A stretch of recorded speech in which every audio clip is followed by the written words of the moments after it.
Thank you for following. Much appreciated. Okay, everything should be working. I hope. Is it? Please be working. It's not. It's not. It's not working. That's fine. Okay, that's cool. Can someone say something, please? Say Okay, something, sorry. please. Something. It's coming through. I'm so happy. You have no idea. I have broken so much shit this morning. You have no idea, including my makeup. But no one can tell because it looks good like this. You always look lovely, darling. No.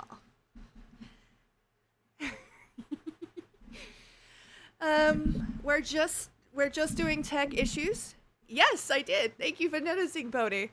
I kind of like the new length. I think it looks nice. But yeah, I got it done for the Google event this week.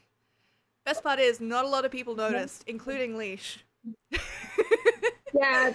I'm just noticing now. Like, you got your hair done? What? Yeah, yeah, it is much shorter. The best part is you are no longer allowed to give me shit for not noticing in the first 20 minutes of meeting you that you'd cut your hair because my hair was like down past here.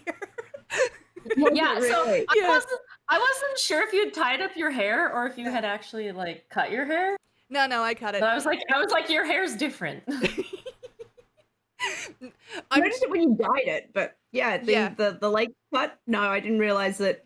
Ask I think the Belle. last couple of times I've seen you, your hair hadn't been that long. Yeah, Oh, no, my hair was quite Sorry. long. No, it's fine. Sorry. I told Belle, and I'm like, I have the opportunity to do the funniest thing and show you on Saturday. All right, so we're 1 for 1 when we both had hair down to our butts. We didn't notice when the other, Yep. like. I yeah, noticed we within noticed. 20 minutes, okay? Also, There was a lot going on Yeah. the Wednesday night and all day of Google. yeah, no, fair. Hi, everybody. As you can see, I'm live with lovely guests. And it is a little bit chaotic, but I promise we're getting there. Should probably introduce folks, shouldn't I? Yeah. Let's start with the person next to me. Senpai, would you like to introduce yourself? And where we can find everyone. Hello, everyone. I am Senpai or Hylia. You can find me literally everywhere on the internet, pretty much at Hylian_otaku. Yeah, I am new to D&D, but playing obsessively, and this is part of that. Love it. Love it. Okay. Going up. Leash. Oh, hi, that's me. Hi, my name is Leash from Geek on a Leash. I specialize in arranging professional dungeon masters to come and give live D&D experiences to people in and around Sydney. Yee. I'm part of that. Sorry, I'm a child. Solheim. Hi, I'm Soulbind, known in most places on the internet as Soulbind. A lot of people may refer to me as Adam sometimes, so if that happens, that's also who I am. Yeah, I am. What am I? I'm a software engineer, musician, voice actor, fucking nerd. Can I curse? Yes. I'm Australian. Okay. If you couldn't Thank curse, I'd be in trouble. God. Well, that was my assumption, but I didn't want to be rude. Yeah, no, please feel free. But yeah, okay. Knight. Oh, hello. I didn't see you there. I am Dear Night Wanderer, that's Wanderer with an O. You can find me on my Twitch channel, which is Night Wanderer with an O. You can also find me in all of the other places. I'm in a whole bunch of pods and actual plays, apparently. This has happened. I also stream thrice a week. Currently streaming Neverwinter Nights Enhanced Edition, Hordes of the Underdark, and other words as well. Disco Elysium and Dragon Age the Veilguard. Nice. Okay. I guess I'll do my little intro too, because this is going to go up on YouTube. But hi. Hello, everybody. Did you miss me? I missed you. Sorry. I am the luckiest of lucky red sparrows. I am a Final Fantasy streamer on a quest to 100%. I'm also the DM of Dave Saw Tales, which is currently on like an extended hiatus, and I will be the DM for this Critical Role inspired one shot. To be clear, so nobody sues me, I do not claim dominion over anything that Matt Mercer has created. I'm just playing in the world a little bit, okay? Please don't sue me. Just not claiming it's mine. I just made an adventure in the story, okay? I mean, they sell books for Yeah. their like campaign, so like it's fine. That's what I thought. I was like, if they sue you, I'm gonna have some words about why they even released any of that. I'm too small to be of any concern, but like, I get the impression they're just happy that like and flattered by homages, so they'll be fine. I hope so. Okay. There. Sound is okay. Everything's okay. I feel like I'm forgetting something. What am I doing? It's the question I have been asking myself all my life. No one ever has a good answer for this question. It's a bad question. Nope. That's why you have to keep asking. True. Eventually someone will have a good answer and we'll all feel better for it. Okay. Sparrow, take a drink. Calm the fuck down. I'm also running on intense social anxiety, so we're gonna do fine. I'm just not allowed to make fun of my own DMing skills, considering we just went to Google to DM. and they love me. Really? Nice. What I can tell, yeah. You say really like why are you surprised? Yeah, she does it all the time. I want to smack her when she does. Because you see, I have a fundamental misunderstanding of my own value to people. And I can't believe it when people are like, oh yeah, no, this was great. It's always a moment You of... and Dee need to start a club.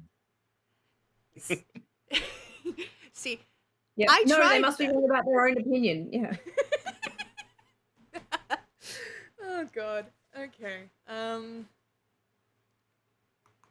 give it a couple more minutes just to let people kind of drift in. Oh, thank you, Yeah. Pony. Also, Drek, congrats on first, and Pony, congrats on second. Nicely done. I think I have a couple other things that I'm supposed to talk about, which is I have a really dumb challenge on my stream at the moment, which is you can contribute channel points to make me fix my inventory in Final Fantasy. And the reason that exists is because everyone is really pissed off that I don't. And so I will have to do a full stream where I just fix my inventory, my retainers' inventory, and like their equipment and stuff because I keep putting it off. So if you want to contribute to that, please feel free. To this point, I have been wanting to ask you, like, I'm pretty sure that it used to be just a normal point reward for you to fix your inventory, and now you've turned it into like a Yep. like an investment thing. So you're kind of technically cheating your audience, Sparrow. I removed it from being a point reward very, very quickly because I hated doing it. Took me so goddamn long to do. Oh, I have to ask, are we using material components for spells? That sounds like a lot of legwork, especially for the type of one shot that we're running. So fuck it. No. Yeah, just Okay. Yeah, I was like, huh, shit. I didn't. I meant to ask that before I picked all my spells, which I did not do. You're not gonna be able to resupply, and this is you're Yeah, not really gonna exactly, get a which chance is to why I was rest. like- So I'm like, yeah, no, fuck it. Yeah, you're all level 3, correct? Yes. Yeah, yes. Sweet. Indeed. Just 1 second, I thought it was level 5. I just got to get a different character. Son of a bitch. I love that woman. I really do, but sometimes I can hear you. you're meant to. Christ. And of course, I posted into the wrong channel for self promo.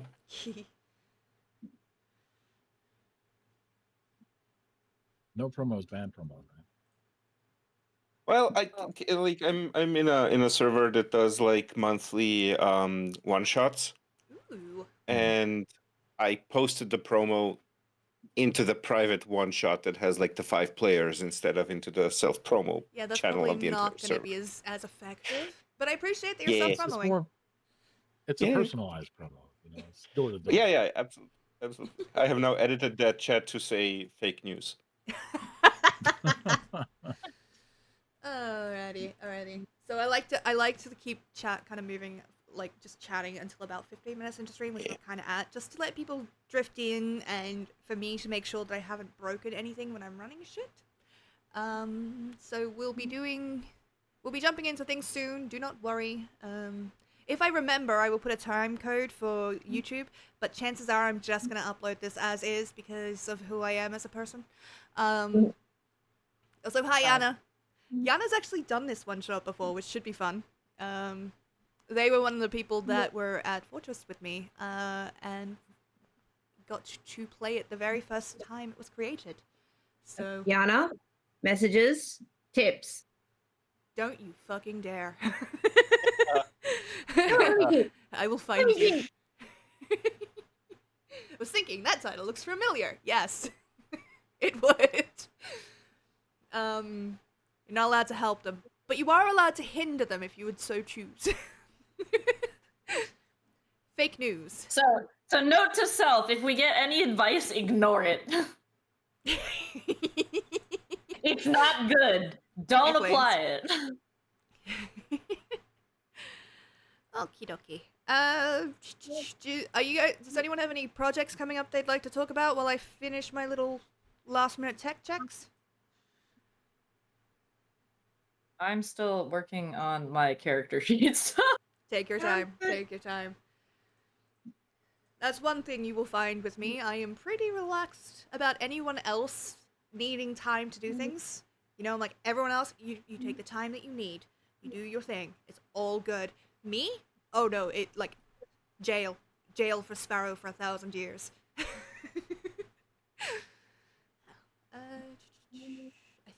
I think I've posted everywhere I need to.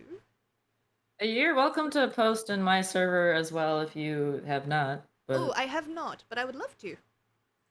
Where do I post for that? Because I actually have never posted. I was like, do I not have a channel?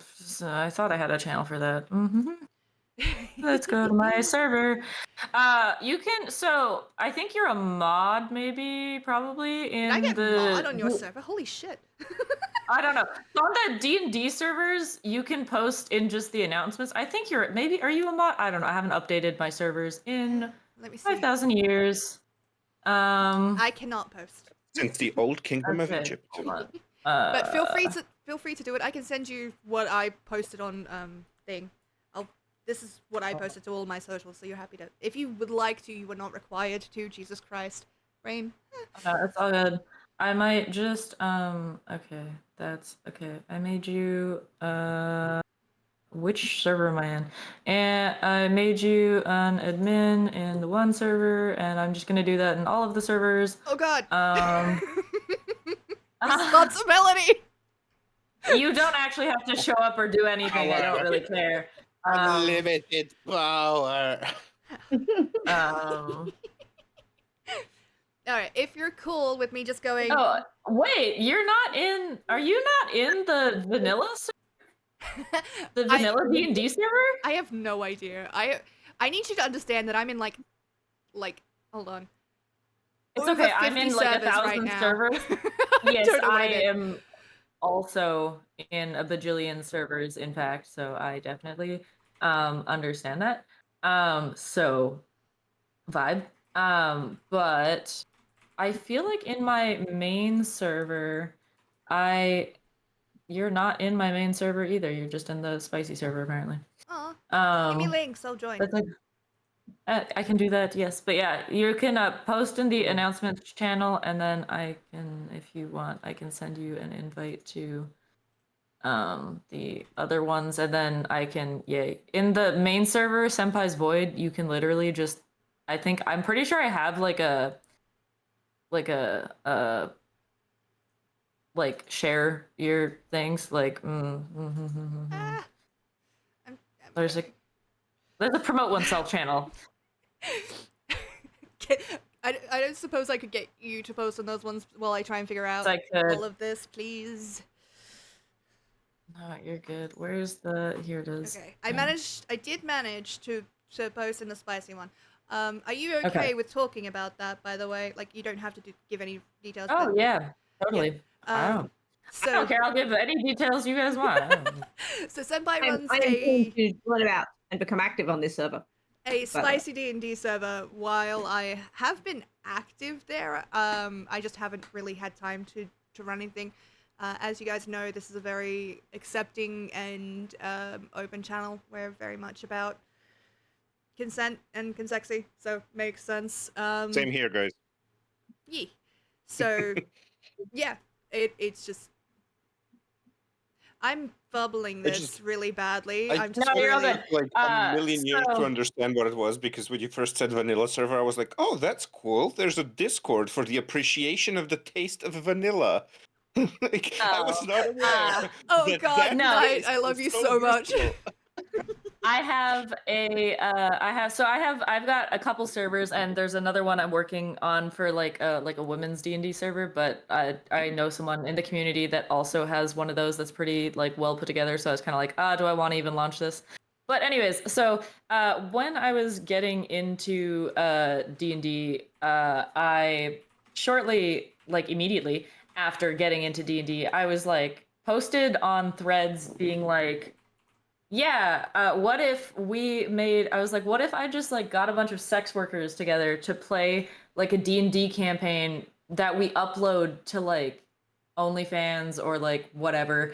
I was like, the campaign doesn't have to be spicy. I was like, the people making the content don't have to be doing anything spicy either. I don't care.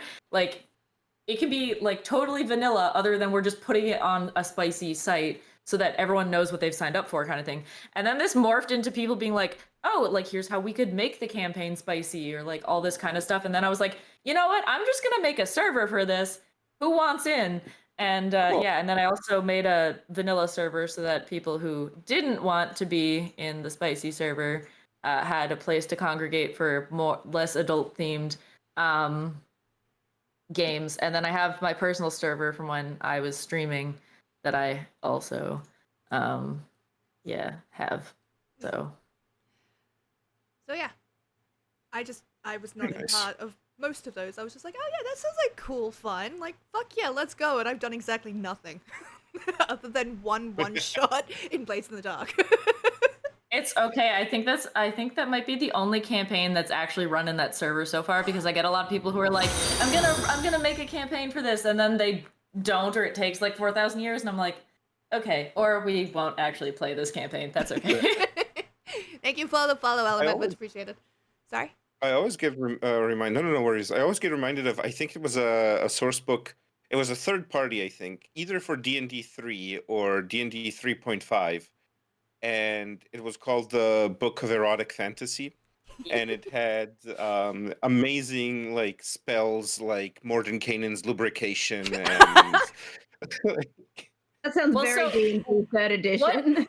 What I am trying to get up and running, and someone told me like they were so willing to do this, and I tried to follow up with them recently, and they just left me on red, and I was so depressed because I want a D&D campaign that is just like a normal D&D campaign, but it has maybe some like adjusted mechanics for like, you know, like exhaustion or like, yeah, like drunkenness and like whatever, but where we use just normal D&D mechanics, but to try to do the most broken sexual things ever. Like, we try to get through every combat with sexual activity and charisma and no fighting if possible.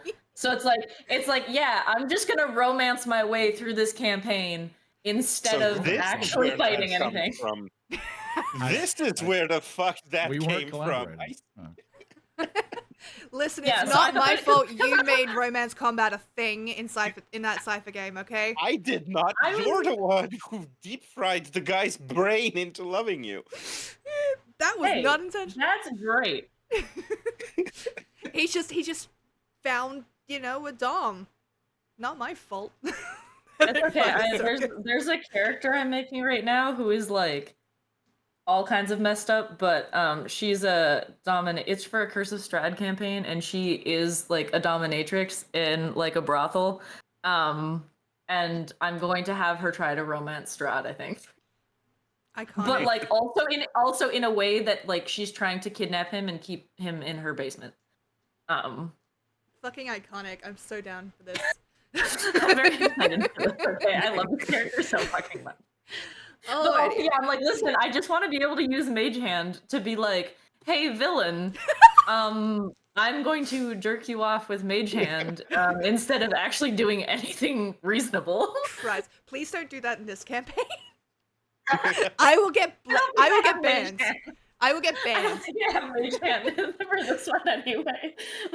I don't think it would work in this campaign. I mean, there's a dragon, right? And Mage Hand can only work up to like what, 10 pounds? Knight, we're not having this conversation. I swear to God.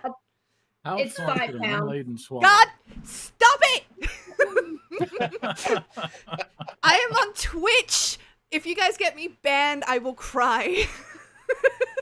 Talking about how Again, this is why I made the spicy server, so that people knew that the campaigns in that server would be streamed to spicy sites, so that it's like, yeah, if you want to live stream this and you're like, because yeah, there's some stuff that I'm like, I would love to live stream this, but Twitch will ban me, so I'm gonna live stream it on like an adult platform where I won't get banned. Very, very fair. I'm just not doing that today. No, that's fair. Element, I cannot answer that. Not not if I wanna stay on stream. Okay, for the interests of me not getting banned, shall we jump into this? Please do not try and fuck the This is what we're dragons. doing. No, I'm not feeling that lucky. I'm gonna be honest, I've broken so much tech. Thank you. Oh, I much appreciate it. Alrighty then. Let me bring this over here. Let us see. Is everybody ready? I Yeah, think yeah. so. Awesome. Good evening, adventurers, or good time zone, I suppose. Today, I invite you to join me in a world of wonder, of myth and magic, of old gods and new. I invite you to join me in a world of dungeons and indeed dragons. I warn you, tonight's quest is not for the faint-hearted. There are no easy answers. I think I'm coming through on your speakers again, love. There are no easy answers, and death is perhaps an inevitability. Riding high off the victory of the Vox Machina in Whitestone, the heroes return triumphant to Emon to witness the transfer of power from Uriel Tal'Dorei II to the Tal'Dorei Council. No one has any idea of what will follow. The call to being heroes is often unexpected. Will you answer it, I wonder? Or be lost as part of the fallen? Mourned, but forgotten.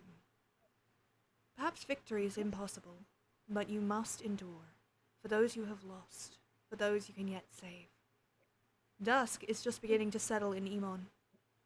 The sky is a blooming twilight of purples and blues, not entirely visible from within the city walls, but pretty enough nonetheless. Clouds linger in the sky with a kind of effortless languidity that belies the importance of the day. Uriel is making an announcement. You'd all had little reason to attend, and having various things you'd wanted to do during this day. It is as you make your way through a market square, the smell of pastries and street food, a tempting counterpoint to your belly's grumbles, and possibly to your coin purse, as day tips to night, that you hear them, sharp and discordant, warning bells. Something twists in your guts, adrenaline spiked with fear. Something is wrong. Even more than the alarm bells foretell, it is this warning, perhaps, that guides you, making you move faster than most. Because a moment later, from the sky you had been watching so intermittently, comes the large ball of ice, slamming into the marketplace around you. It is chaos and freezing cold, screaming and pain, but some still stand. Let's begin by saying, night. You grab your weapon as people scatter around you. What do people see in the smoke as you rise back to your feet? Bang, for the moment, looks human, humanoid as much as one can be, dressed in furs and leathers from beasts that he has taken down over the years. He does not actually seem to. He does not actually pull his weapon out. The great axe, which seems to be mostly there for show and less for functionality, remains on his back as he gets up, a wild look across his face, searching for the source of this danger. Disheveled hair, probably even more messy than usual. Yellow eyes stare out from beneath bushy brows as I search for the source of danger. Okay. It is a lot of chaos and smoke. You hear people screaming, but through this smoke. Leash, what does Fang see as you kind of recover from the shock of the suddenly attack? Sorry, what does... What does Like, Fang am I describing me? Yes. Oh, right. Yeah, cool. You see a wood elf. They have a sort of light brownish kind of skin and an auburn hair.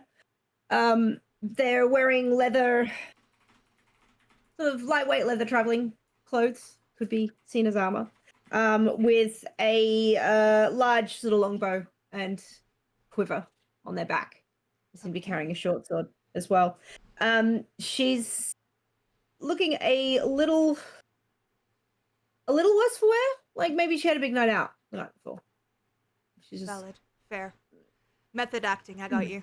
I was running a game until 3 a.m. Fucking Christ. Alright. You hear the sound of wings, large and thunderous, beating through the air. The whistle of another poof, as another ball of ice slams into the marketplace, knocking down a building. Soulbine, you was just passing by, and this giant ball of ice has now slammed into the building nearby. What do people see when they see you?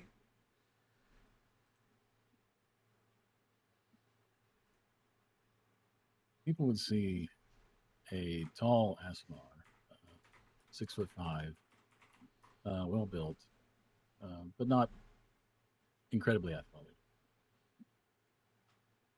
Adorned in white robes with simple gold trim,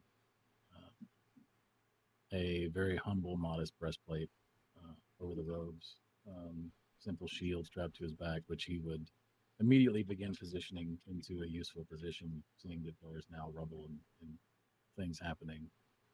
And a very simple mace hanging at his belt that is well worn with use, but seems as if the use is not recent. He has dark hair, sharp features, solid gold eyes that seem to glow with his new nervousness and anticipation of what's coming next. And he would be scrambling to grab anyone near him and trying to sort of corral and usher people inside the nearest stable buildings. Everyone, get inside, find safety, let's go. Some listen. There is panic and fear. It's thick in the air. It's almost hard to breathe past it. Senpai, you're standing in the middle of the market. There is destruction and death all around you. You can see fellow adventurers standing tall. What do they see as they look at you?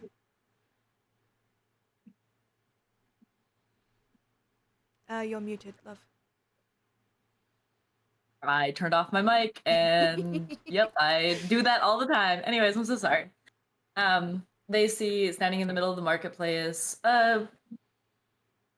taller, but she's pretty average height. She's about 5'6", tiefling with red skin. She's in these dark robes, with like a hood up.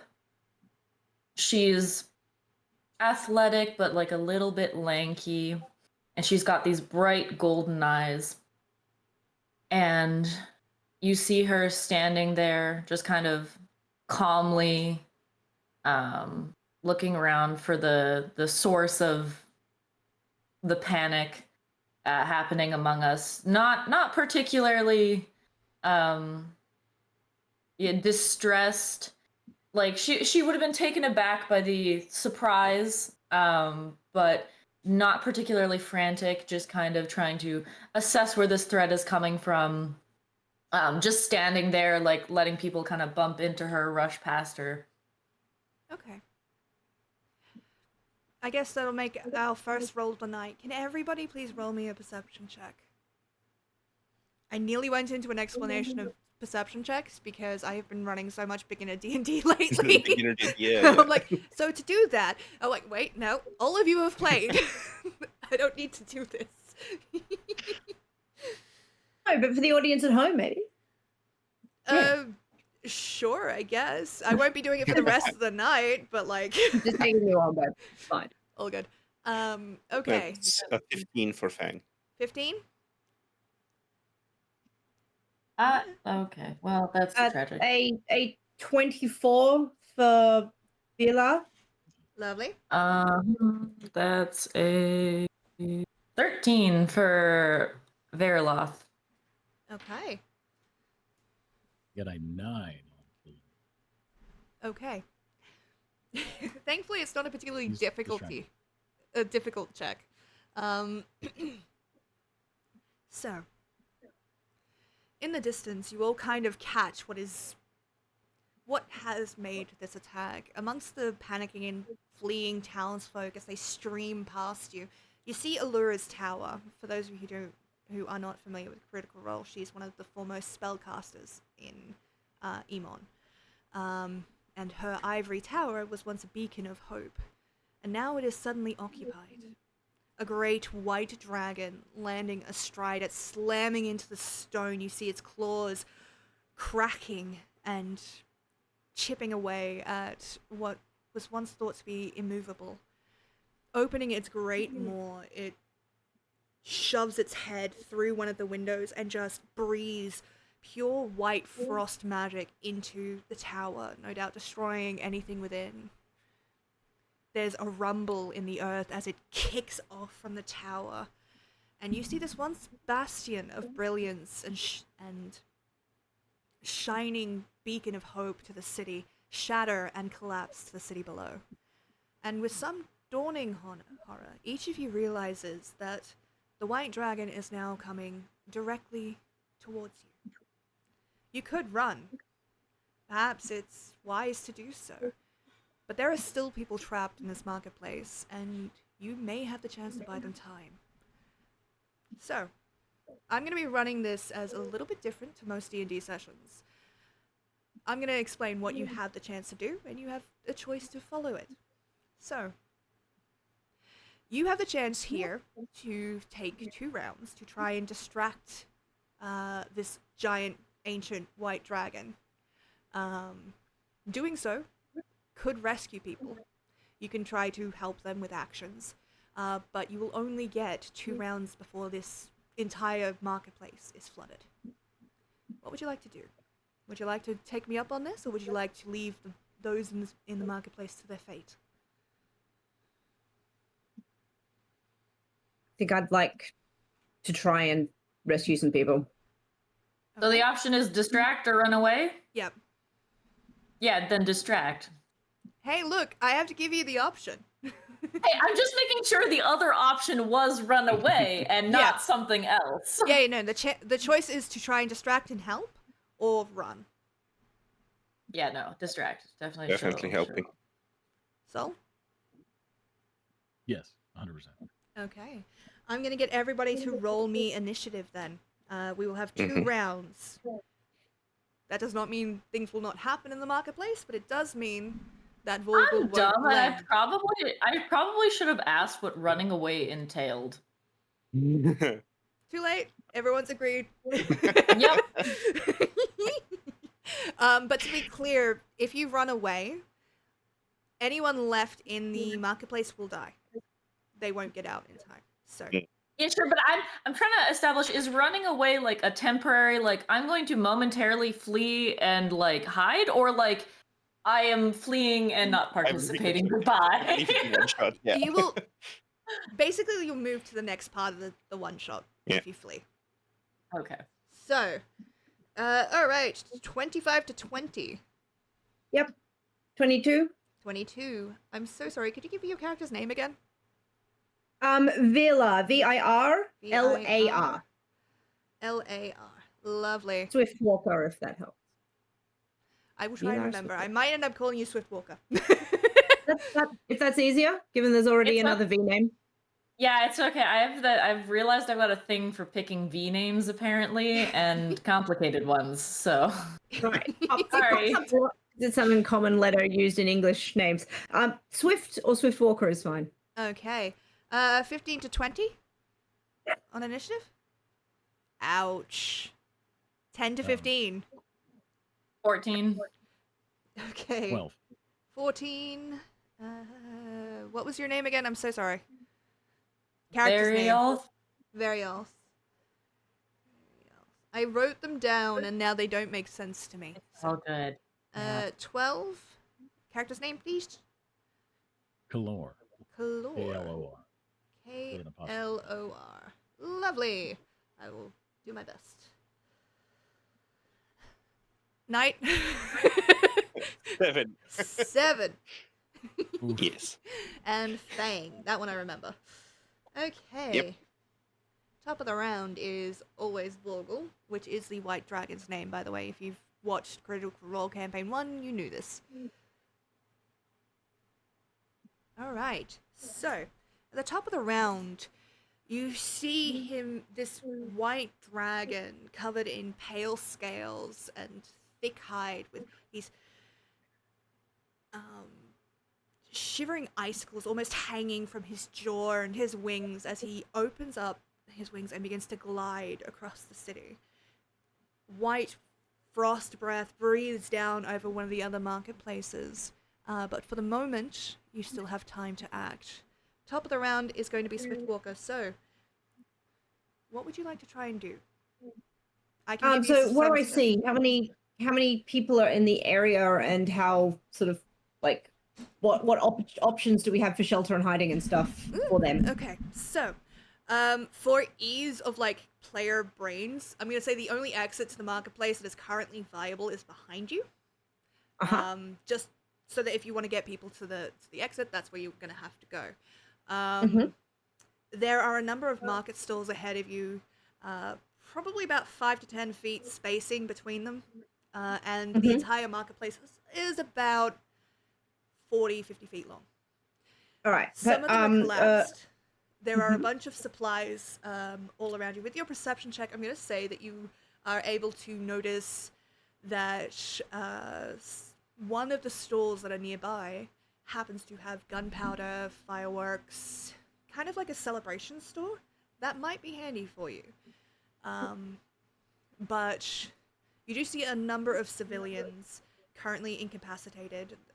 Furthest away from you is going to be what appears to be a woman cowering over something. And there is currently a frost spike through her, but she does seem to be alive. You don't know how long for. All right. And I can see my fellow adventurers in the square as well, in the Yes. marketplace. Okay, cool.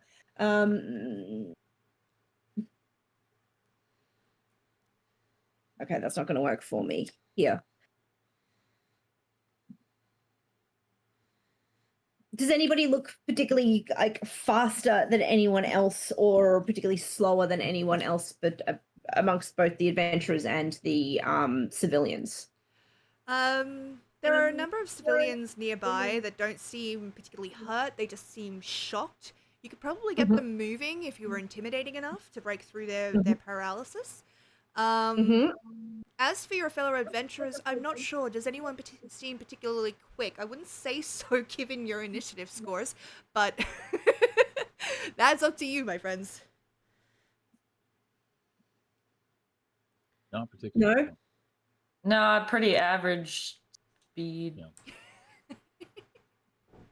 Oops, sorry. One All right. second. Well, in which case, I'm going to go the barbarian. You're a big guy, right? Yeah. Where's Yep.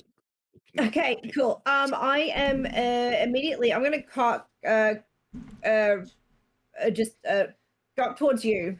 I'm going to like just whack you on the forearm. Casting Long Strider on you to make nice. you faster. Right. This Vila or Swift is a bit of a bossy boots, and she's just going to sort of point over to the group of like stunned civilians over there and to the gunpowder, raising a voice to hopefully that the other adventurers here can hear. She's like, we need to get them out of here now through there, and we need to take care of. She's injured. We need to go get her, pointing to the woman with the eye spike. Yep. Through her. And that gunpowder over there could really help this.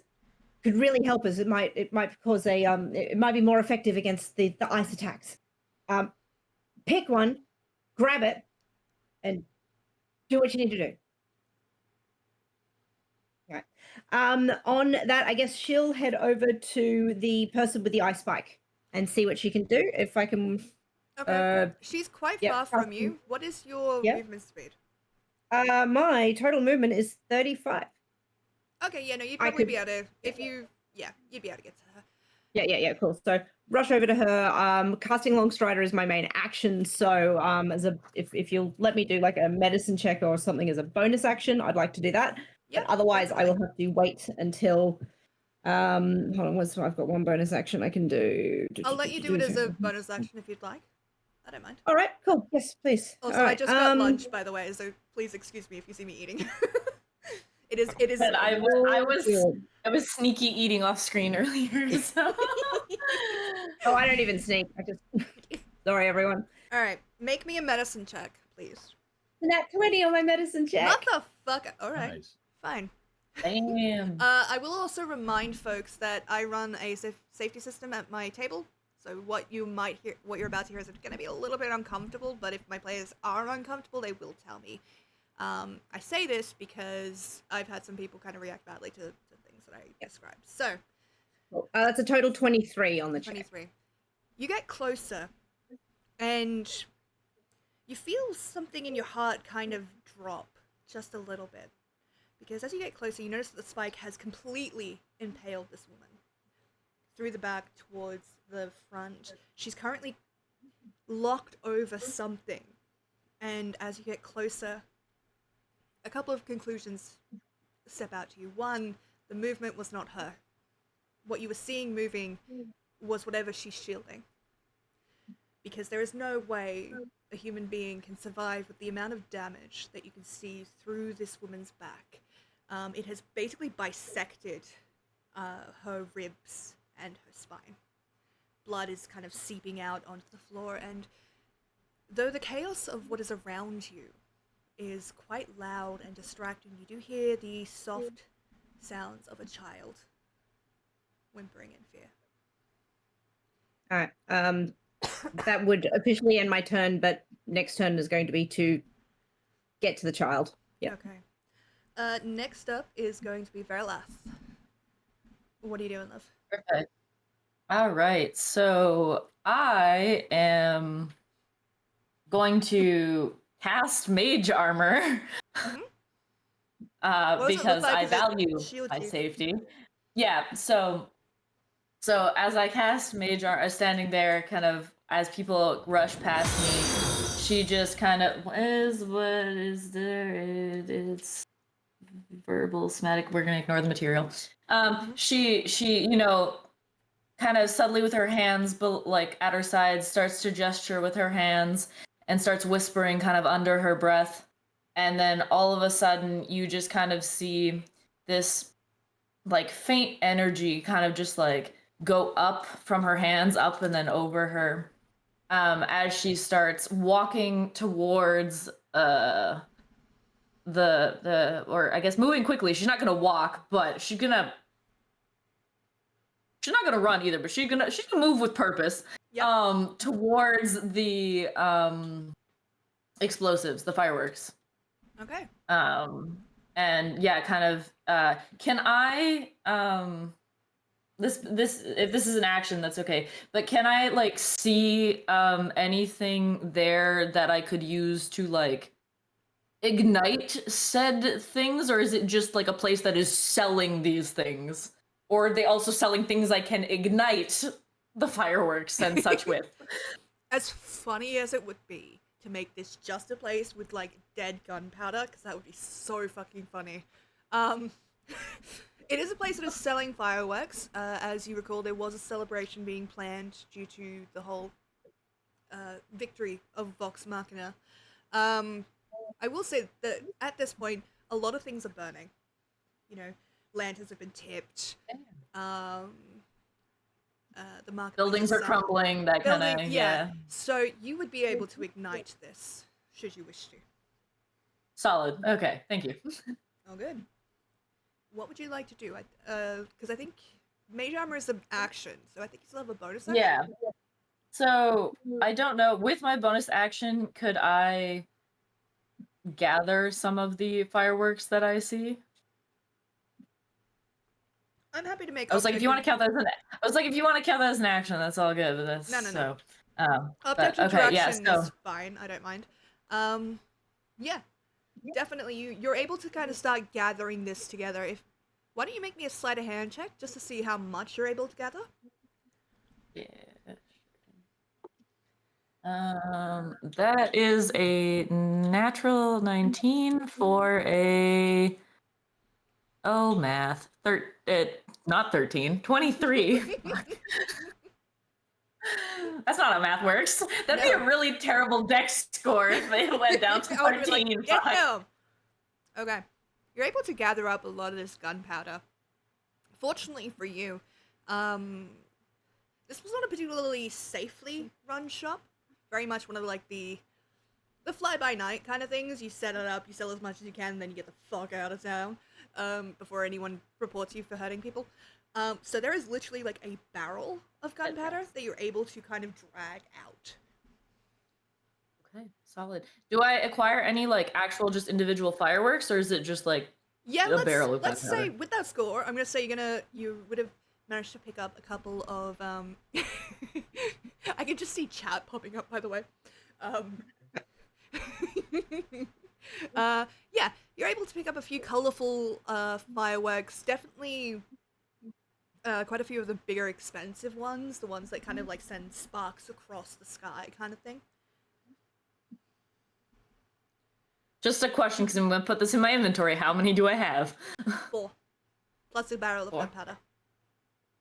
Okay. I'm going to regret that. I can feel it in my bones. You're like, the goal is to save the city, not destroy the city. I mean, that would change Vox Machina's like whole thing. Anyway. Is that your turn, Natalie? just lights the barrel on fire and is like, yeah, there's gonna be a crater here now. You don't get to destroy my city. I destroy the city. Fuck you. Right. You're right. Only I get to fuck this shit up. I plan the infrastructure of this city. Yeah, right. No, that'll be my turn. I've dragged the barrel of gunpowder kind of out into the middle where I was before. Or no, I guess I can't really do that because I don't know how much movement I used to get there, but because I have 30 feet, so. Dragging something would halve it, so let's just say you use your movement to get there and pull it out of the shop, and then you'll be able to place it wherever you like afterwards. Okay, sounds good. Just because a barrel is like technically encumberment, and I don't want to deal with that. Yeah, no, that's fair. Okay, Glor, what are you doing? So, relatively speaking, what is the sort of distance between our various persons at this juncture?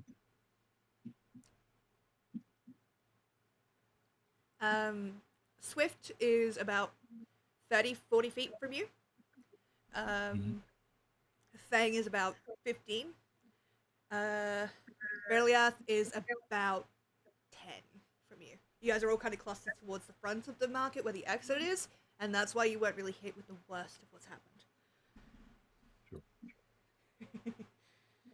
Good thing it's an Okay, ice dragon, huh? Sorry. Please continue. So he will position himself in such a way that he is a little bit closer to Swift, and still within 30 feet of Fang. And he is going to raise up a hand and recite a gentle incantation under his breath. He's going to use Emboldening Bond. What's that? And he will. It's the Peace Cleric. Choose two living creatures within 30 feet, creates a magical bond between them for 10 minutes. While any creature is within 30 feet of the other, once per turn, they can roll a d4 and add it to an attack roll, an ability check, Ooh. or a saving throw. Nice. Very nice.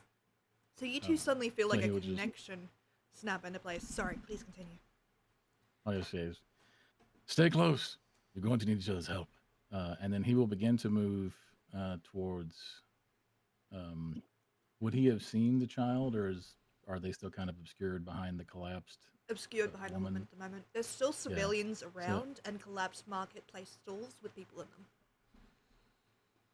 Yeah, so he would be attempting to corral and help. If he sees anybody that appears immediately injured, he'll try and triage that. Otherwise, he'll just be trying to usher people towards the exit. Okay. Cool. Yeah. Swift will, second she can, try and beckon you over. Alright. Can you make me a charisma check just to see how well you're able to kind of move, like how many people kind of listen to you as you're kind of getting them towards the edge of the place? Sure. Flat charisma. Yes, if you have another thing in mind, I don't mind hearing it. I was going to say persuasion, but Yeah, sure. doesn't really matter. Persuasion works. It really doesn't matter because I rolled a 1. No. You're seen as bossy instead of... Yeah, it happens. It is chaos. There is so many people shouting and screaming, and while you're able to make this connection with your fellow adventurers, kind of this moment of understanding in a battlefield. Civilians, they're not made for this. They've never had to fight for their lives. That's why they're not adventurers. And so your voice doesn't really penetrate the fearful haze, I'm afraid. It's fair. And that I think is going to be my turn. Okie dokie. Fang, what are you doing? Okay. So, shenanigans. Oh, I have a God, couple yep. of logistic Mhm. questions to ask. Mhm. So, first of all, do I see more barrels of gunpowder than just the one that was dragged out by Mhm. Verlith? Is that correct? You're muted. Or... Oh, not me. You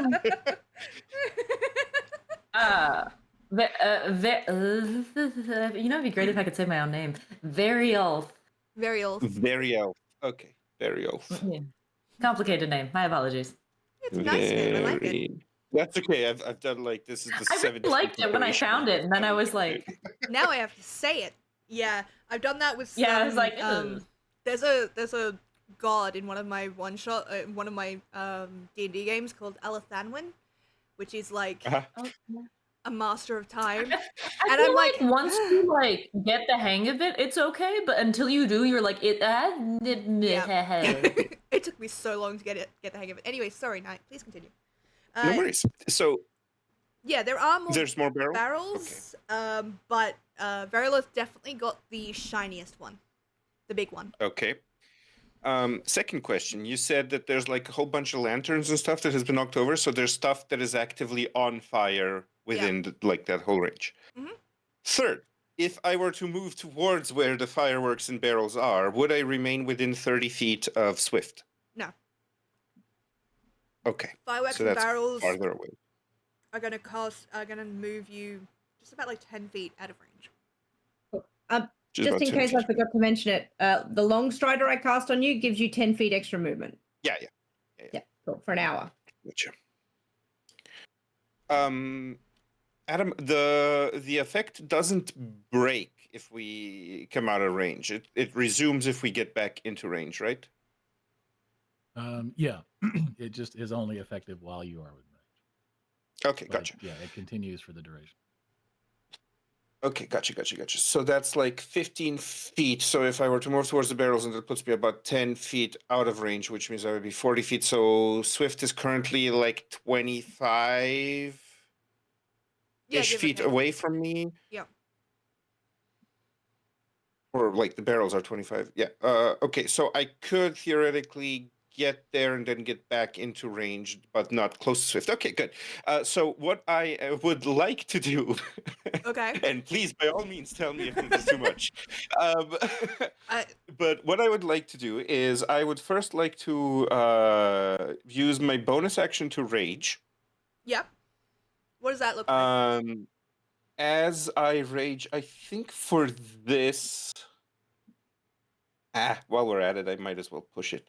For this, I am going to, because every time I rage, I get to choose which form my form of the beast takes. And for this, I'm going to use the tail form. Okay.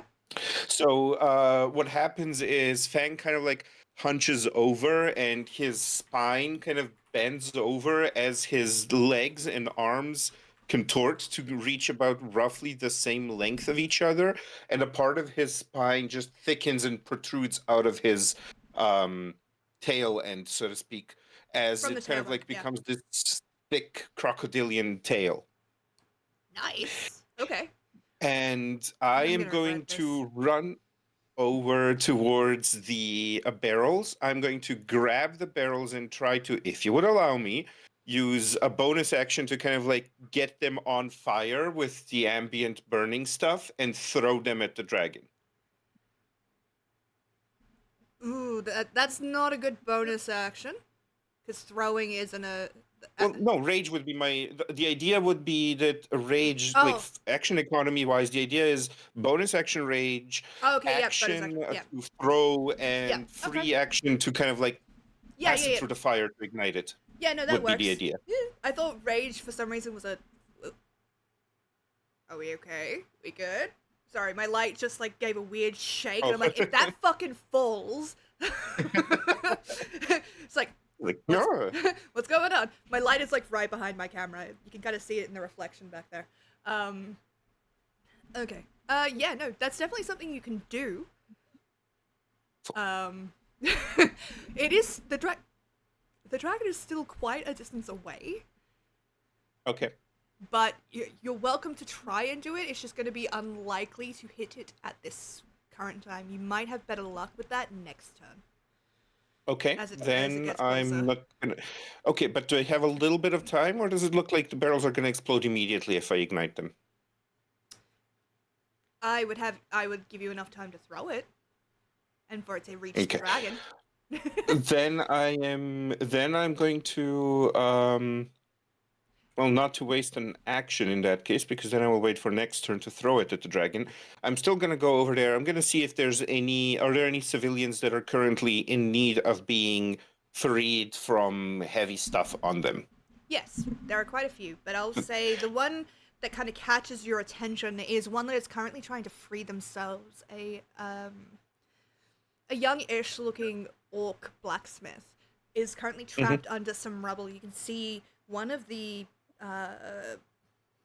bracing pillars has like snapped and kind of impaled them through the leg, and they're just kind of trying to free it and then move it to get themselves free. You imagine if you were able to get this person free, they'd be able to help other people with this kind of. They look healthy enough to do that. Then I'm definitely going to use my action to try and lift the stuff off of them so that they can go on helping others. And I'm going to save off throwing flaming barrels of gunpowder at the dragon when the dragon comes closer. Fair enough. Okay. Make me a strength check, please. Certainly, because I'm raging, that is at advantage. Makes sense. That's a natural 20 for a 23. Getting all the natural 20s out of the way. Got it. Okay. I So rolled what a does it look 19 like and a as you 20. just like fucking yeet this top half of the market stall? This is gonna be like Blades in the Dark, where everything is just high rolls. Yep. Yeah. Yep. Yeah, so Fang kind of like as soon as he has assumed this form, he is more quadrupedal than bipedal, really, and he kind of like rushes over, and as soon as he's like at the stall, he grips it from underneath and starts pushing it up, and then as soon as he gets like a little bit off of the ground, he swings around and just smashes it with the tail to kind of like just catapult it away from the blacksmith. It's honestly poetry in motion. You watch this bestial form of the adventurer you don't really know, but like at this point they're the only ones also helping. Kind of, I'm gonna say canter, because that's just the way I see it in my head. And you just whoop, your blacksmith looks up at you, surprised, a little bit hurt because you've also yanked the bar that was through his leg out with it. But nods his thanks, reaches over to the forge that was kind of nearby, grabs some heated metal, and basically just cauterizes his own wound, wrapping it as quickly as he can, kind of pushing himself up, claps you on the shoulder. Thank you. I'll do my best to get as many as I can out. Do what you can. Mike not picking things up. Yeah, I'm gonna nod at him and just gonna say, "Help the others." He nods, and is going to turn. I'm gonna add them to the initiative for the next round. This is going to be your last round, however. So, is that your turn? That is going to be my turn. Lovely. Okay, top of the round, Vorgoth is going to get closer. This time, he's now kind of fixated, seeing the movement, the scattering of people, that people are still alive, still moving, kind of very much like a dog fixates on a squirrel, very, very animalistic prey. And so you see him lock his wings and begin to dive forward. I'm gonna get everybody but Swift to make me dexterity saving throws as he breathes a line of white fire down the middle of the marketplace. You're currently off to the side where the kid is, so you're not in the direct line of fire for that Hey, I'm not in danger. yet. Ripperoni, I got a 7. Okay. Shenanigans 16. question. Oh God, what? Does my danger sense apply to this? You have advantage Yes. on dex saving throws against effects that you can see. Oh yeah, you can see this. Okay. This is very big, very big. Okay, that's a 15. 15. Yeah. So 16. 16. Okay, so you two passed. I'm very sorry that you didn't. Thankfully, I'm going to tell you that it's not a full dragon's breath from an ancient dragon, because you would be dead. Yeah. This one is more designed to slow and to trap prey more than anything. So I'm going to say that you now have lost 10 feet of your movement speed as ice clings to you and weighs you down, as this blast of shock just kind of hits the middle of the marketplace and out. Fang and Claw, you're able to see this coming and kind of just get down behind some of the ruins of the marketplace so that you are not affected. Don't worry, this is a temporary debuff to your movement speed. It will be removed at the end of the next turn. But yeah, okay. Swift, you're up. Hi. This is the last Cool. round, so you will all have to get out of this marketplace as well. I will say that you're able to use up your movement speeds to leave, but if you help anyone, that might slow you down. How far away am I from the exit at this point? 35 feet. 35 feet. All right, cool. And Just for ease of brain working that out. I'm within 5 foot of the Child? injured mother or the dead mother and the child. Yes. Yep. Yes. I'm gonna try and convince the child to come with. So first thing I'd like to do is check on the child, see if they're okay. My passive perception is 17, if that helps. That does help. I was going to ask you for it. So you peek down, like one hand kind of settling on the mother's shoulder. That like, there's nothing you can do for her, but you can hopefully save her child. And then you look down and you see these bright blue eyes looking back up at you. Fear written across their face. Sorry, I got a message and I had to make sure it wasn't from one of the players. There is a scratch from where the ice has impaled the mother and managed to catch them on the way down, but they don't seem to be injured as much. And they look at you, and it is with a haunted, horrified look. What do you say to the child? Okay, so Swift is much more better. Is better with animals than she is with people. Spends a lot of time out in the woods, and I expect like if she'd seen like a young creature of any sort that was injured, she's probably going to approach the child in a similar sort of way with that kind of like cooing sound you make when you're trying to get like a puppy or a cat to sort of make attention. In fact, she doesn't even realize it when she's making a little like clicking sound with her tongue in that sort of friendly manner you do sometimes with animals. And she's like, "Oh hey, sweetie, look, we gotta get out of here. I know there's a lot going on, but I promise, I'm gonna do my best to try and take you somewhere safe. Okay, we gotta go now." And I guess that's possibly a persuasion check, but she's not great with that. I'm hoping you might be like she's channeling more of her animal handling. I'm gonna roll the d20. Higher than actually no, you can pick higher than 10. Animal handling, lower than 10. Persuasion, or you can flip it. Which would you prefer? I'm happy with if it's over 10, I get to roll animal handling. Okie dokie. I should really let chat roll this because we can actually do that in this. You are so lucky. That is an 11. Wow. So, go ahead and roll animal handling. I think for any future checks like that, I'm going to let chat roll a d20. And because that's a command in my channel if you're interested. Also, chat for me is over on this screen. So, cameras are here. So, chat, if you would like to later on influence, please feel free to use the roll 20 command. Roll d20 command. Cool. So, go ahead, give me your animal handling. Yep, that's 12 plus 5, 17. 17 will do it. There is fear in this child's eyes. Their whole world has just shattered in front of them. They have no idea what's going on. And it's probably a good thing that you don't speak to rational thought. You're not speaking to a fully formed mind. You're not speaking to somebody that knows they're in danger. You're speaking to a scared child. Sorry, the comment. You're speaking to a scared child, and that is just pure, almost animalistic intelligence. And the calm of your voice, the steadiness in you, makes the child reach up. Is Mom gonna be okay? We've got to get her out of here too. She's hurt. She's not moving.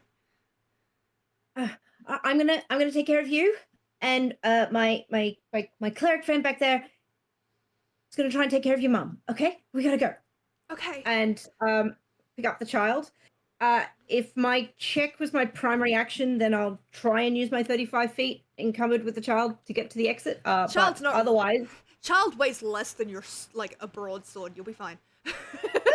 No worries. I was going to say if I'm encumbered carrying a child, then I'll then could I dash? But no. Okay. In which case, I'm just gonna leg it out of there. And as I'm passing, sorry, I've forgotten.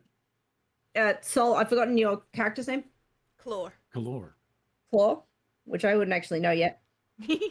As I pass Claw, I am going to quickly shoot at the Mom's in bad shape, but a bit of a. It's like, don't go there, but like, I have to tell you for the child's sake. Yeah, exactly. And if you want me to make a deception check, I will, but I'm hoping not. No, I'm gonna just say, sorry, with your score on animal handling, which is really funny, I just need to deal with that for a second. With your score on animal handling, I'm gonna say this child, even though they don't know you, even though they don't really know what's going on, they kind of trust that you're helping them. They have that innocence of a child, that very wide-eyed kind of, I don't know what's happening, but I trust that you're helping me kind of thing. Yeah. Cool. So they're not paying too much attention to what you're saying.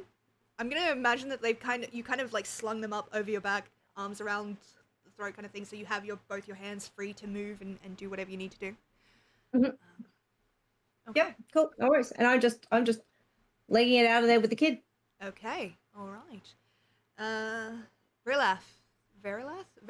There we go. Sorry. Good. But I picked such a complicated name for no good reason. Okay. I had an idea of what I wanted to do, and then I've completely forgotten what the hell that was. Okay, how far am I from any exit point of this marketplace? You're about 15 feet. The barrels Okay. are very close to the entrance. It probably involved his explosion. Yeah, it probably did. The command does not work in any other channels through chat, by the way. Go on, sorry. So I'm at 15 feet, and there's because at least one barrel was thrown, correct? No, So there's one barrel is currently set aside for night, but you've got the bigger barrel that's currently sitting next to you. okay. And how far is the dragon from me? 60 Like feet? from us on the floor of this? Yeah, let's say about Okay. 60 feet. He is literally coming in to dive because this takes over a round in D&D takes over like 6 seconds. I'm playing around with it, but like Yeah. If I blow up this barrel, everyone's like, dear God, why? What's the explosion range? Explosion range of a barrel is about 20 feet, I believe. 20 radius. 20 feet radius? Yeah. 20-foot radius. It's a day. Okay, so I'm going to look at our croc friend and yell, do you think you could throw this? I'll allow communication between turns. That's perfectly fine. Like, Okay, Yes. so do you think you could throw this? Okay. So then I will hold my action. I'm gonna hold a spell. And yeah, I'm gonna wait for him to chuck that towards the dragon, and then I'm gonna release a spell at the barrel.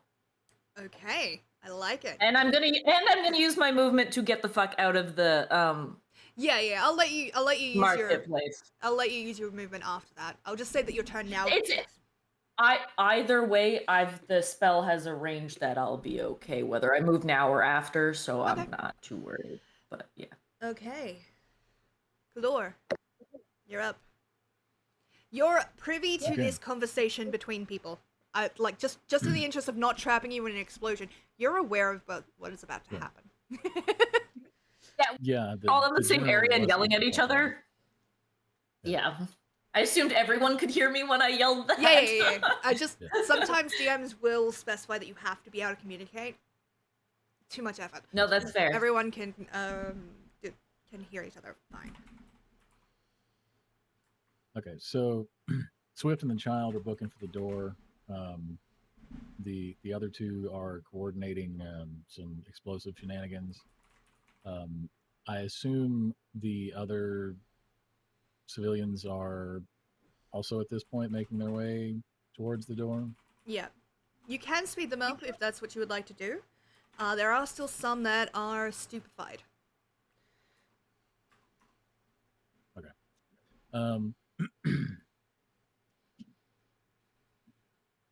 Yeah, so I think then I will. His first attempt at getting. Oh, I don't want to pull that card just yet.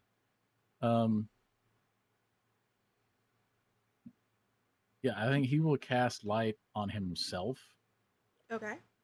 Just to try and get the attention of the other folks who are scrambling and probably looking at 500 different things. We must go. You will be fine. Follow me. Stay close. This is no place for anyone right now. And he will begin to move towards the door because there's not a whole lot he can do about a dragon. Yeah, no, fair. Okay. Everyone is like, let me help. And I'm like, let me light shit on fire. I mean, It's it important might to have a save niche. you. Like, Also, this is totally like, again, I'm doing what my character would do, but I just think it's really funny that it's like, yes, the city is in peril, and everyone's like, hey man, we gotta save everyone. And I was like, explosives. yeah. Takes Hey, all kinds. Somebody it had to works take the though, bait. doesn't it? Okay, so I rolled a d20. You did succeed. Let's see how many people are actually going to follow you. Light is an action, right? Yes. Okay. Your voice reaches about 6 people. You see them sort of blink and shake themselves, realizing that they're kind of just standing in the middle of this destruction and death. And fearfully, they scurry and turn with you. Okay, so that is... Also, I know exactly how many civilians are in this, by the way. And I know exactly how many you've managed to save thus far.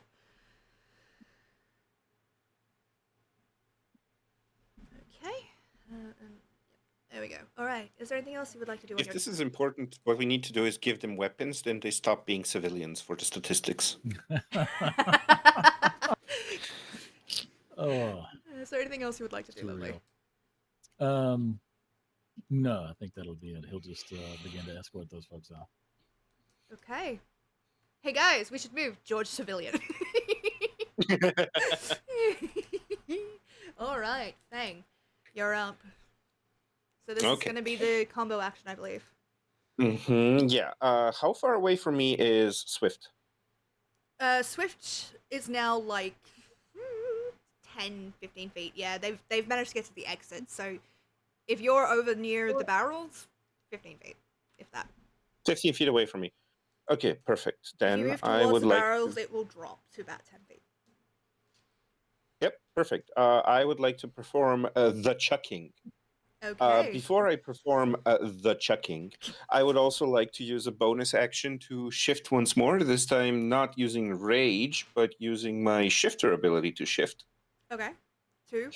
And this is also, this is going to be more of the crocodilian features kind of like surfacing all over Fang as his skin kind of like thickens and starts growing those like little protrusions and bumps that crocodiles are known for having, and his eyes kind of like turn into completely like yellow slitted eyes and almost like bug out a little as he becomes more aware of his Surroundings. surroundings. Thank you. Okay. And that is going to give me a little bit of temp HP, I believe. Let me just find that feature. Here it is. Yeah, that's going to give me 4 temp HP. And the cooler thing is that it's also going to give me advantage on wisdom checks, and no one can have attacks cannot have advantage against me as long as I'm not incapacitated, which is excellent for reckless attack. Go on. So after shifting and becoming even more of a crocodile, I would like to perform the chucking. Okay, make me... I think that's an attack. Yeah, it's a Probably. throw Watch attack. that bit. Yeah. Yeah, make a throw attack. Yep, I'm doing it recklessly, so that's with advantage. Go ahead. Or avantage, as the French would say if they didn't speak French. I was like, no. I said it in my head in French, and I was like, no, wait, hold on, no. No, absolutely not. What did you get? That is a 17. 17 will do it. So Oh, nice. Thank God. yeah, don't worry. Actually, good thing though, I because the know DC was it's a 15. big thing, but No. DC to throw this barrel at him was 15. You're not competing against his actual AC. Awesome. Verlith, you want to do something as soon as the barrel. So you watch as Fang kind of shifts, body cracking, bones snapping, and then they pick up this massive barrel like it's nothing.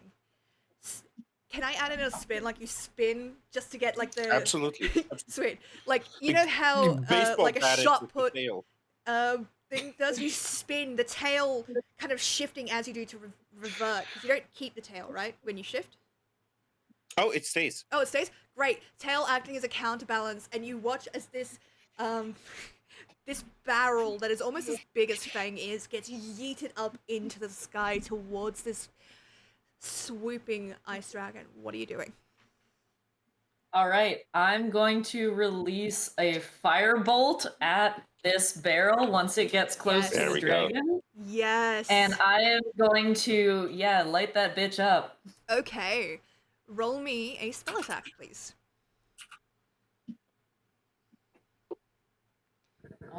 That'll Discus. be, Crockpot. where is, that'll be a dirty 20. Fucking A. Alright, so what does it look like as you kind of gather the magic for this firebolt to So, release? I have kind of retreated to the, I'm kind of like walking backwards out towards like the edge of the marketplace, as you know, like I kind of like looking behind me, like, you know, or I'm not walking backwards, I'm kind of like moving and looking behind me after I said to like can you throw that, and then I watch him pick it up and spin to launch it, and I'm kind of looking over my shoulder as I'm making my exit, and as I see it get close to the dragon, I just this is so I again start to move my hands in accordance with, you know, the spells, like incantation kind of thing, and I start by whispering, and it comes out into a yell as I release, kind of looking over my shoulder, and I just like point my hands out towards this barrel and just release massive flame out towards this barrel, and it hits it. Nice. Okay, so you let this flame arc across the battlefield. Knight, I'm gonna say you have the chance to move out. You have the chance to finish out your turn before this firebolt Yes, hits. Lisa, thank you. I completely forgot that I needed to move as well. Yeah. I was like, oh no. You do see that the orc blacksmith is currently shepherding a couple of people with him towards the exit. He will reach there just before you do. So, Yep. What are you doing with the? I think, yeah, you're just moving out of the way, right? Yeah, I do 40 feet of death roll. So you take the momentum of the spin to throw this, and it kind of, your foot slips on the icy cobblestones, but you don't give a shit. You're a crocodile, baby. So you just turn that into a death roll and turn it into this kind of like horrific mini torpedo that shoots towards the exit.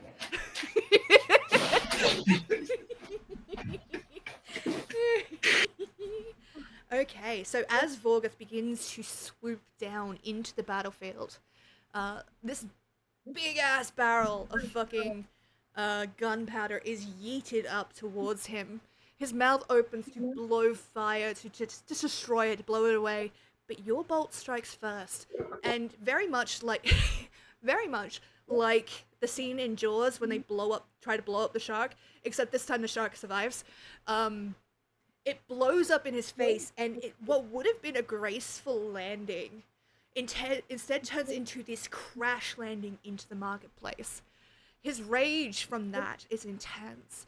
You're forced to kind of retreat into the little alcove, as a secondary explosion from the remaining gunpowder that ignites from the fire and everything around causes the buildings around that entranceway to begin to collapse.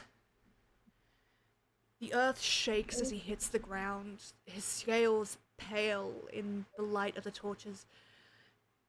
His eyes gleam blue, blood dripping across his maw as he gets to his feet, the crack and crackle of ice shifting, forming, and breaking around him. He draws back with this very determined breath, and you flee as the buildings begin to collapse, and this white, wintry breath fills the entire marketplace, dooming the rest of the civilians that you had not yet managed to save. You do gather up with them, though, those that you had pulled from the wreckage, those that you were able to pluck from death. Altogether, you managed to save 9 people out of a possible 27. I was like, that people's not bad. And then I was like, well. Yeah, sorry. Yeah, okay. I don't know if you want me to tell you that kind of stuff, but, like, I feel like it adds to shit.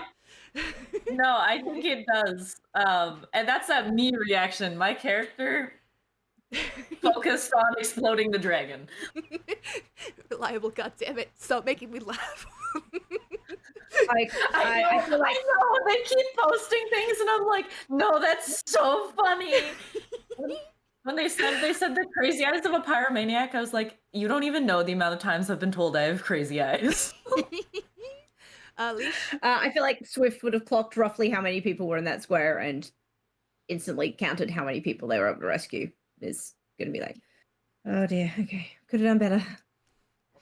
It is somewhat somber as you do manage to kind of dart away, moving through alleyways just to try and buy yourself some space from the rage of a dragon. You would like to catch your breath. You would like to do anything rather than what you're doing, but you don't have time. Civilians are looking to you, and you do gather a few people as you kind of make your run through twisting, turning alleyways. Some of them city guards, but they weren't ever trained for this, so they're here to help, but they don't know anything. They're looking to you for answers that none of you have, but you must keep moving. To stay still is to invite death, and none of you wants to die. So run, heroes. Run and keep your people safe. We're going to be deviating a little bit from the norm here. I'll be running it to you Also- backwards. Sorry, go on. You know we're fucked when the city guard is looking at other civilians for help. Oh, yeah. No, they have They're just no like, idea what the hey, you fuck to do. stranger. You seem like you know what's What the going fuck? on. No, you seem like you have a plan. You seem like you have an idea. We're gonna follow you until you do something that we don't think you should do. Yeah, so I'm going to be deviating a little from the norm here, because D&D doesn't really have a great chase sequence thing. I'm gonna be stealing a couple of things from the Evergreen TTRPG. You'll have a choice between keeping up your speed or keeping your civilians with you. The way we'll do this is using initiative, but you will all act together. So, you are... Question. Yes. Are we technically still in combat then No. right now? No, you've dropped out of combat, so if you need to reset shit... Oh god, what? No, but I have, based on my background, I can lead any group of people from 2 points in the city twice as fast. That's gonna be good. Remind me of that, because that'll give you advantage. You all will have to move together. I'm gonna say that you're able to find a cart and get your civilians into that. There are difficulties on the way towards the outer gate. Hitch me. I was gonna put a horse, man. But it's up to you. I'm faster than a horse. I have This no is- strider. I'm not faster than a horse. I don't know if you guys have seen the third campaign from Critical Role, but that's giving when FCG was a wheel for the crawler. I mean, hey, I'm not gonna look a gift horse in the mouth if you're giving us a horse. I'm gonna give you a horse. Yeah, like it's up to you. If Yeah, you that's really fine. wanna No, be. no, Like, I'm not that's fine. here That's fine. to end your bondage dreams, okay? No. Thanks, definitely not Sorry. into pony play. I'm so sorry. I saw you fucking choke on that. My jaw hurts from like when you like have something kind of sour and then you laugh and then you're like, oh no, the pain. Okay, so each of you will be able to you'll be able to take one of 3 actions on your turn. 1, assist. 2, move. Or 3, I think the third one is just recuperate. So if you get hurt or someone else gets hurt, you have a chance to help them. There's a lot of like. Basically, I'm gonna get you guys to roll checks for me. Let's just ignore that. I'm gonna get you guys to roll checks for me. Only a few of you are able to roll, but you're able to assist. You have to pass 3 checks to successfully get this cart of civilians out of here. Seems simple, right? But there is a lot of shit between you and the exit. So, I am going to alright. So, you guys bundle your civilians into the cart as best you can. The child looking at you, bright eyes, fearful but reassured as you all kind of get up as well. They kind of huddle down, trying to make themselves small and out of the way. People are scared, and so far you're the only thing that's giving them any kind of hope. You can hear the rage of Borgel behind you as he crashes through the city, untold suffering in his wake. You have to run. And so one of the city guards swings up into the saddle of the, well, not in the saddle, you know where they sit to do the thing? To lead the horses? Yeah. They swing up into that. Christ, brain. Sorry. They swing up into that crack of the reins, and you guys go. So, chat. Hold on. 1, 2, 3, 6. I would like chat to roll me 1d6, please. So roll d6, or roll 1d6. I can't remember. Whatever the first result is, we'll use, and that will choose what the challenges that they have to face first and foremost. My life insurance plan was 2 chickens. I hate all it. I know, I'm fucking dying. God I also damn love it. I love I don't get paid enough for this bullshit. Yeah. Me too, buddy. Me too. Christ. Oh my god. Alright. Roll d6. Number 1. Brilliant. That'll work. So. My math is bad reminds me of a sticker I have that's just like, it says like it's like I'd be overpowered if I was good at math or something like that. Yep. And that's the vibe I'm getting. Very fair. Very fair. Okay. So, you guys are hurtling across the city as fast as you can. The rattle of the cart as it moves, the clop of the horse's hooves as it hits the cobblestones. Explosions happening here and there throughout the city. None that are close to you just yet. You glance up. Perhaps it is instinct, perhaps because you've already been attacked, you are hesitant not to look at the sky. But you see this great red dragon breathe fire across an arc of the city, unfortunately arcing in front of you. So, we're going to make a check.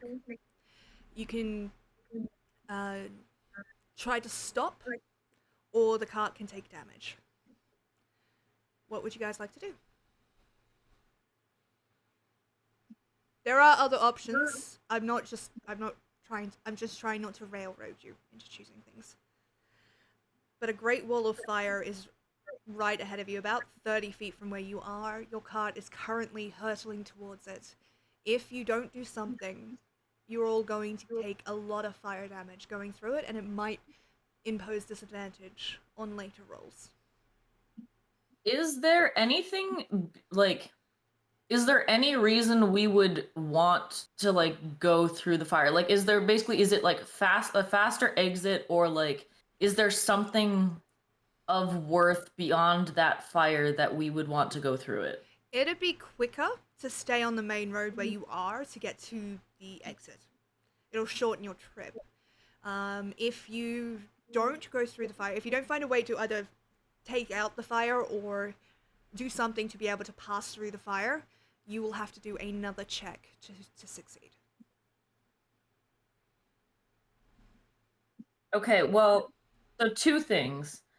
So my city secrets, one lets me go from 2 points in the city at double speed, basically twice as fast, with any group of people. But also, I can find passages through the city that others would normally miss. I would agree. So would Sorry, go on. Would no, that no, go ahead. You would be able, if you were alone, you'd be able to make up the thing easily. But the kind of passages that you would know are tight for like urchins. You'd be able to move quickly through them. You know the city like the back of your hand, but you're traveling with a cart full of civilians. So while I will give you advantage on outrunning things, you're not really able. You can go around the fire. It's just going to cost you time. Oh, that's fair. Hold on. Hold on. If anyone else has anything that they want to say or do while I read this, feel free. Are there any sandbags, blankets, or similar things lying around that might be seen or found? I will roll. Roll me a perception check really quick. Certainly. Can I help on that? Yes. Roll with advantage. May I? Okay, perfect. That. Nice. Again, I'm streamlining a lot of D&D just because of the time, just to try and keep things flowing. Yeah. So 21. 21. Okay. You're still shifted, right?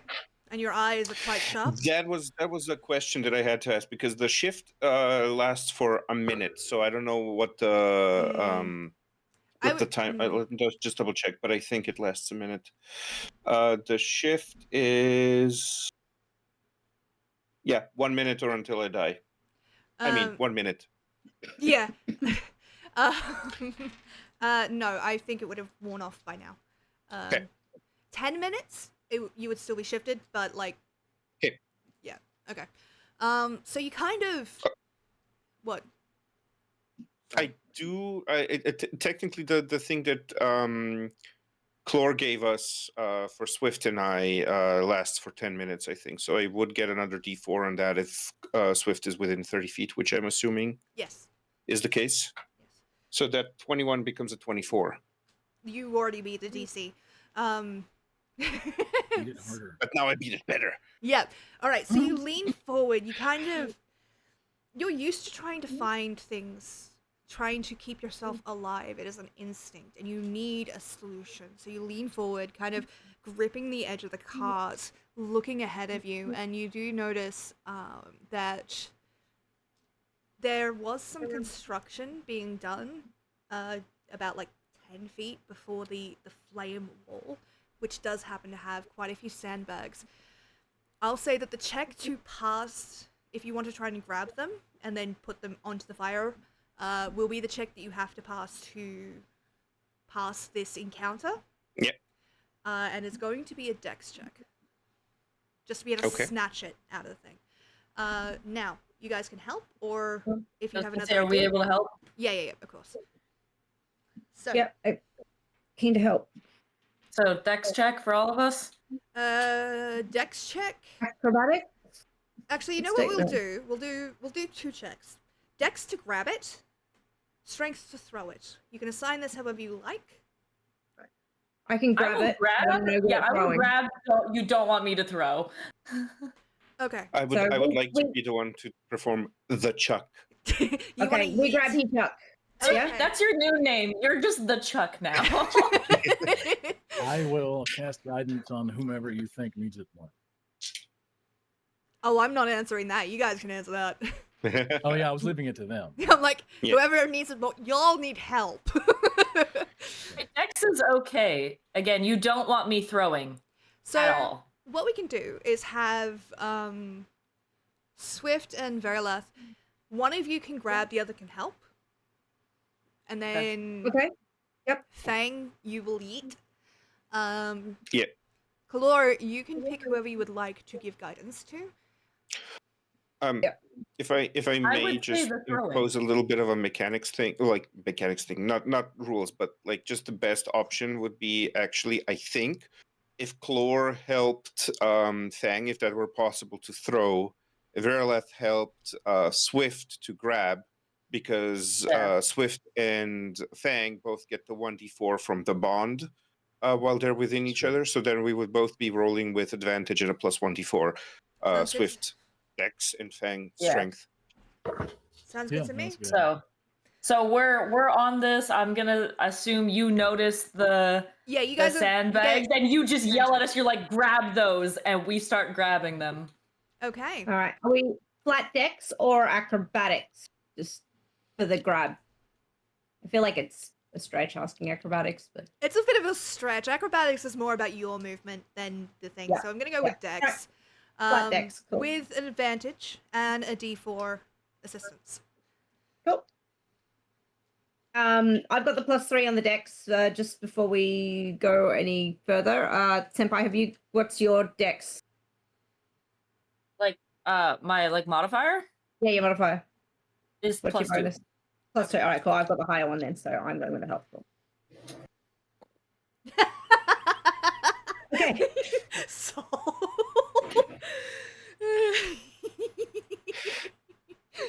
That would have been so funny. That's Go on. so funny. Total of 17 17 with Nice. advantage? with the advantage. Yep. Okay. So Would have been a 16 without. if they front flip while lifting, that's acrobatic. That would be really funny. So I'm gonna say you guys are made aware of the sandbags, and because you're adventurers, because you're used to having to move quickly, even though you're not a team, you've never really met each other before, there's this kind of understanding with you two, with all of you. It's like, we need to work together or we're all going to die. So Swift, you basically go to the edge of the cart, Verilith. You are going to basically, you've got wings, right? Mm-hmm. Yeah. So what you're gonna do is you're gonna grab onto Swift as they reach out to grab the sandbags from the ground. Your wings flaring to keep the balance. Swift, you manage to use this momentum of swinging down, of having your balance mitigated by someone else instead of you, and throw these sandbags over to Fang. Fang, please roll me a strength check to see if you can yeet these motherfuckers. Chlor, And can you now, help? because obviously I I can, will, yes. because obviously I have to try. You have to hustle. Strength or athletics? Athletics. Go on. Athletics Then I it's can a get 30 behind. A dirty 20? Nice. With assuming advantage, I rolled twice Yeah. and a d4. Okay, I know this is not how shifters work, right? I know this. But for dramatic effect, Kalor, you're going to basically help redirect the sandbags, like kind of catch them and throw them towards Fang. Fang, you twist and turn and your tail snaps out of nowhere, smacking into these bags and just yeeting them and splitting the bag itself so that the sand blankets the fire. You are able to pass this encounter, granting you 1 success. Congratulations! Awesome. Hooray! Your team. Go team! We did. We did it. Yay. Escorting a bunch of civilians in a cart with a guard driving it, and it's hitched on horses. Is that right? Yeah. All right, cool. I would Swift would like to cast Speak with Animals Okay. to try and better talk the horses through what's going on. To get a bit more to get them to be calm and get through this, right? Rather than just take the yeah. God damn it, I don't have a good poker face at all. Jesus Christ. Alright. Yeah, okay. If this succeeds, I will ease the difficulty of a future check by 5. Fantastic. Cool. Go So ahead. I'll cast the spell, Speak with Animals. Okay. And to the horses, just what do you say to horses? This is Leash has no idea what horses say. Nay. Fucking yeah. Roll a Guys, if you want to persuasion get, check. don't Or want to get eaten by a dragon, we're gonna have to. We have to leg it through this space. You're gonna have to follow me and do exactly what we say. Don't freak out, even when it gets scary. All right? roll me animal handling. Animal handling, a +5 on the animal handling. I should make it persuasion, but it's just really, really funny if it's animal handling. Because you didn't even need to speak with animals for that bit. Oh, I love that for me. Oh Go on. no. 1. Oh no. Okay, so you guys watch as Swift leans over to speak to the horse, and you get kind of close as you do to try and, because it's loud and everything, you get up close so you can hear its response if it were to give one. It hears you. Yeah, What but I've you get- spoken in mule and not. No, and no, no. not- You 100% was speaking. But like it hears you, and it's going to give you the most what the fuck look you've ever received from a horse, and like they're just gonna like smack you with their head. I am running as fast as I can. You want to run? I didn't think so. Keeps pushing forward. Yeah, that's fine. Oh, yeah, that didn't go well. All right. I won't say that you take damage from getting whacked by a horse head, but like emotionally you took damage. Emotional damage there. Remember, crying is a free action. Oh god, alright. I just can't expel the idea of Swift leaning in towards the horse, rolling a natural one, and going whack.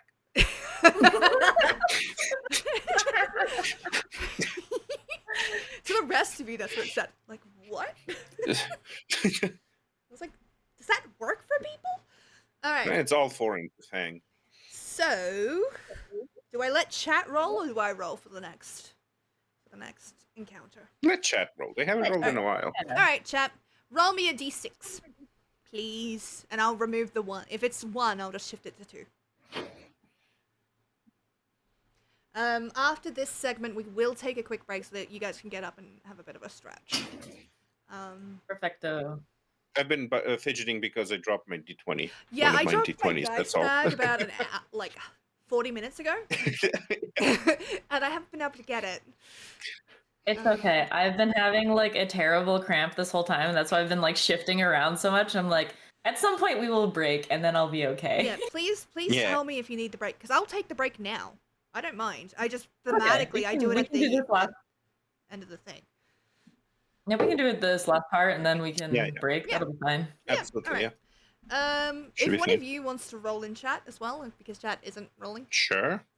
roll me a d6. You have one job, Chad.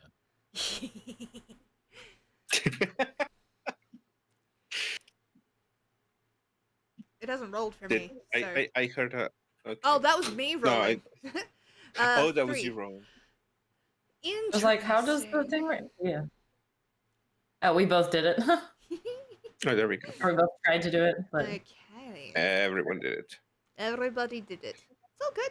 How very dare you not be paying perfect attention to my stream. So much- Fucking goal of So it. much for being reliable.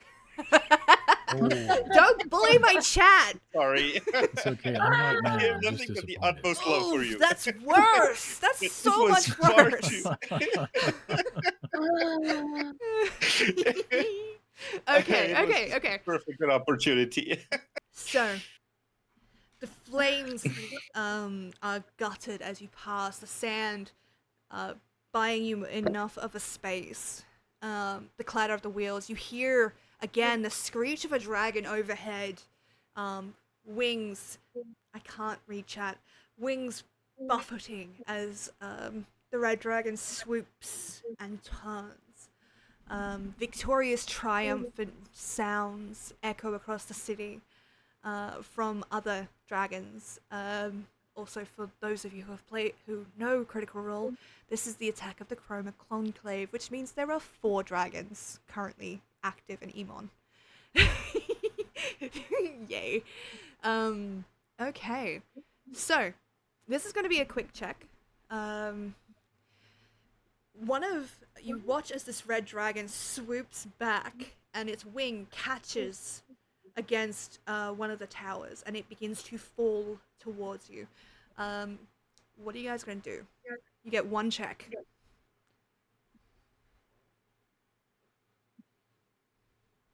Sorry, what is happening? A piece of building is collapsing above you guys at the moment. Is it likely to hit the civilians? Yes. And you guys, because you're on the cart. It will hit the cart. I will say that it won't stop the cart, but you could lose some civilians if you don't do anything quickly.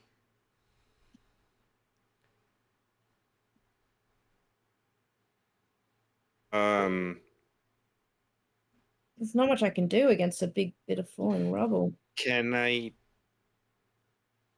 can I jump at the falling rubble to deflect? That's such a barbarian response. Oh god. Can I punch the danger away from the civilians? That would be so fucking funny. So yes. If I done Imagine what you, the like leaping at it and like kicking it in midair as Christ. Drop kick a Essentially, fallen building. Vag has spent the past hour not being bipedal. He's just like savagely throwing himself all over the place. Okay. Despite the nat one with he the just horses, is the wrecking ball. yeah, despite the nat one with the horses, Swift is still going to yell out to the horses to look out and Run turn, faster. like pivot. All right. Yeah, not run fast as much as like if they can, if Okay. there's a way that they can turn to get away from that piece of rubble. Okay. And just yell it out, like you. Make me a gotta- persuasion check. This will not. I'm gonna just let everyone do their action, and then we'll see what action is to actually deflect it. So, Verilith and Kalor, what would you like to do in this moment? Because I know what Fang's doing, and I know what Swift's doing. What would you two like to do? Yeah, I don't fucking know. Not a lot That's I can valid. do. That's valid. Yeah, I'm debating trying to help Fang in some way or just reserving an action for if his attempt goes poorly. Just push him more into the If- rubble. Like Okay, a so backup plan kind of if- a situation. if the plan goes poorly, it will count as a failure. So Okay. you get 1 chance to do this. You Can will I pass through. assist? Can I like assist the guard that's driving with any instructions on like maybe like pathways we could take that might help us avoid this giant falling piece of rubble? No, but I will say your ability to move people through the city quicker will ease the DC of this Okay. check. Just because you don't have the time to turn off onto a different pathway. It's literally falling towards you as you speak. But you are able to move people quickly through the city, so your sense of urgency, I will say, will lower the DC. Yeah. Okay. If Congratulations, that's what I'm doing. Swift is keeping an eye on the kid because she did say she was going to try and take care of her. Yep. So if it looks like the rubble is going to hit the cart, Swift wants to take a dive to try and Okay. grab and protect Bright Eyes, the kid. Okay. Kalor? I will attempt to help the angry crocodile. I I'm just just love trying the to idea that decide you're what's just gonna the best yeet form them. of that. Oh, wait, I actually can do something. Oh? I can fly. I'm fucking stupid. Anyways, can I, in spite of my really shit strength, can I make an attempt to fly at the piece of rubble and help our crocodile friend at deflecting the rubble? Okay, I have an idea. To make this work. Okay. Okay, so the way my brain is doing this, so you guys are free to completely refuse and do this your own way. I just had this mental image of you yeeting Fang and like it going a little too high, and so Vrelath, you are up in the air, and you just basically like hit Fang back down towards the rubble so it breaks. Yes. I feel like that would just be really funny. That would be hilarious. It's I've just never like alley-ooped a teammate before this. I'm so we're playing baseball now with our teammates. Okay, I'm so down. so I need a persuasion check from Swift to try and convince the horse to pay attention. A strength check from let's say a strength check from Kalor and a dex check from Verilith, because you're not really using strength to change the momentum, you're kind of just redirecting it. And then I feel like a fucking constitution save from you hitting the rock. Does that sound Absolutely fair? Yeah. Sorry, what am absolutely. I rolling? Sorry, I was busy looking at this image that just appeared in chat. Oh god, hold on. I have that closed for a reason. Yep, okay. Dex check, please. Okay. We'll be okay with acrobatics on this one, if that's got a different modifier. So, Swift, what have you got for me? 17 minus 1. 16. Okay. This time the horse... Does Swift still get a D4 I imagine so. from our bond? Oh, And right. I'm treating that as active until someone tells me otherwise. Awesome. It's 10 minutes, so whenever Yeah. that's allowed. It'll probably end after this segment then. Cool. Okay. In which case, 17 minus 1, add 2, 18. Nice. This time the horse gives you a look, and you have never felt smaller as a person, but you feel the cart lurch forward. Alright, so, strength check from Kalor, please. I rolled a 5. Okay, dex check from Verilith, please. I got a 16. Okay, and Constitution saving throw with disadvantage, please. Oh, with disadvantage. Damn. Yep, I'm sorry. Um, We failed the 15. strength check. 15? 15. You're kidding. 15. Directly. 15 with the D4. Yeah, the yeah, D4 no. applies to saving The throws as well, DC right? is 15. Okay, so the lurch of the cart throws you off balance, Kalora, but you're still able to kind of get him up into the air. Verilith, you see this crocodile barbarian that you're kind of like just vibing with, begin to arc up in this kind of very almost graceful movement, but it's clearly the wrong angle. You're not gonna get there. So I just imagine that you kick off from the cart and just kind of like flare your wings, go up high enough, and just kick Fang in the correct direction. Fang, you slam into this rubble, and again, thanks to that crocodilian spine, you basically spin and cleave it in half, managing to neatly separate the pieces of rubble as they hit the sides beside your carts. That was very close to being a fail. That is 2 successes. I'm gonna need a lot of yoga when I retire. I'm gonna say that you do land on the ground, but like you land on the ground, but Swift, you do lean out and grab them and pull them up on the cart, so that you're still just because the angle wouldn't work otherwise. Yeah. Okay. Bonus episode to this campaign is all of us going to the chiropractor. Yep. Okay. All right.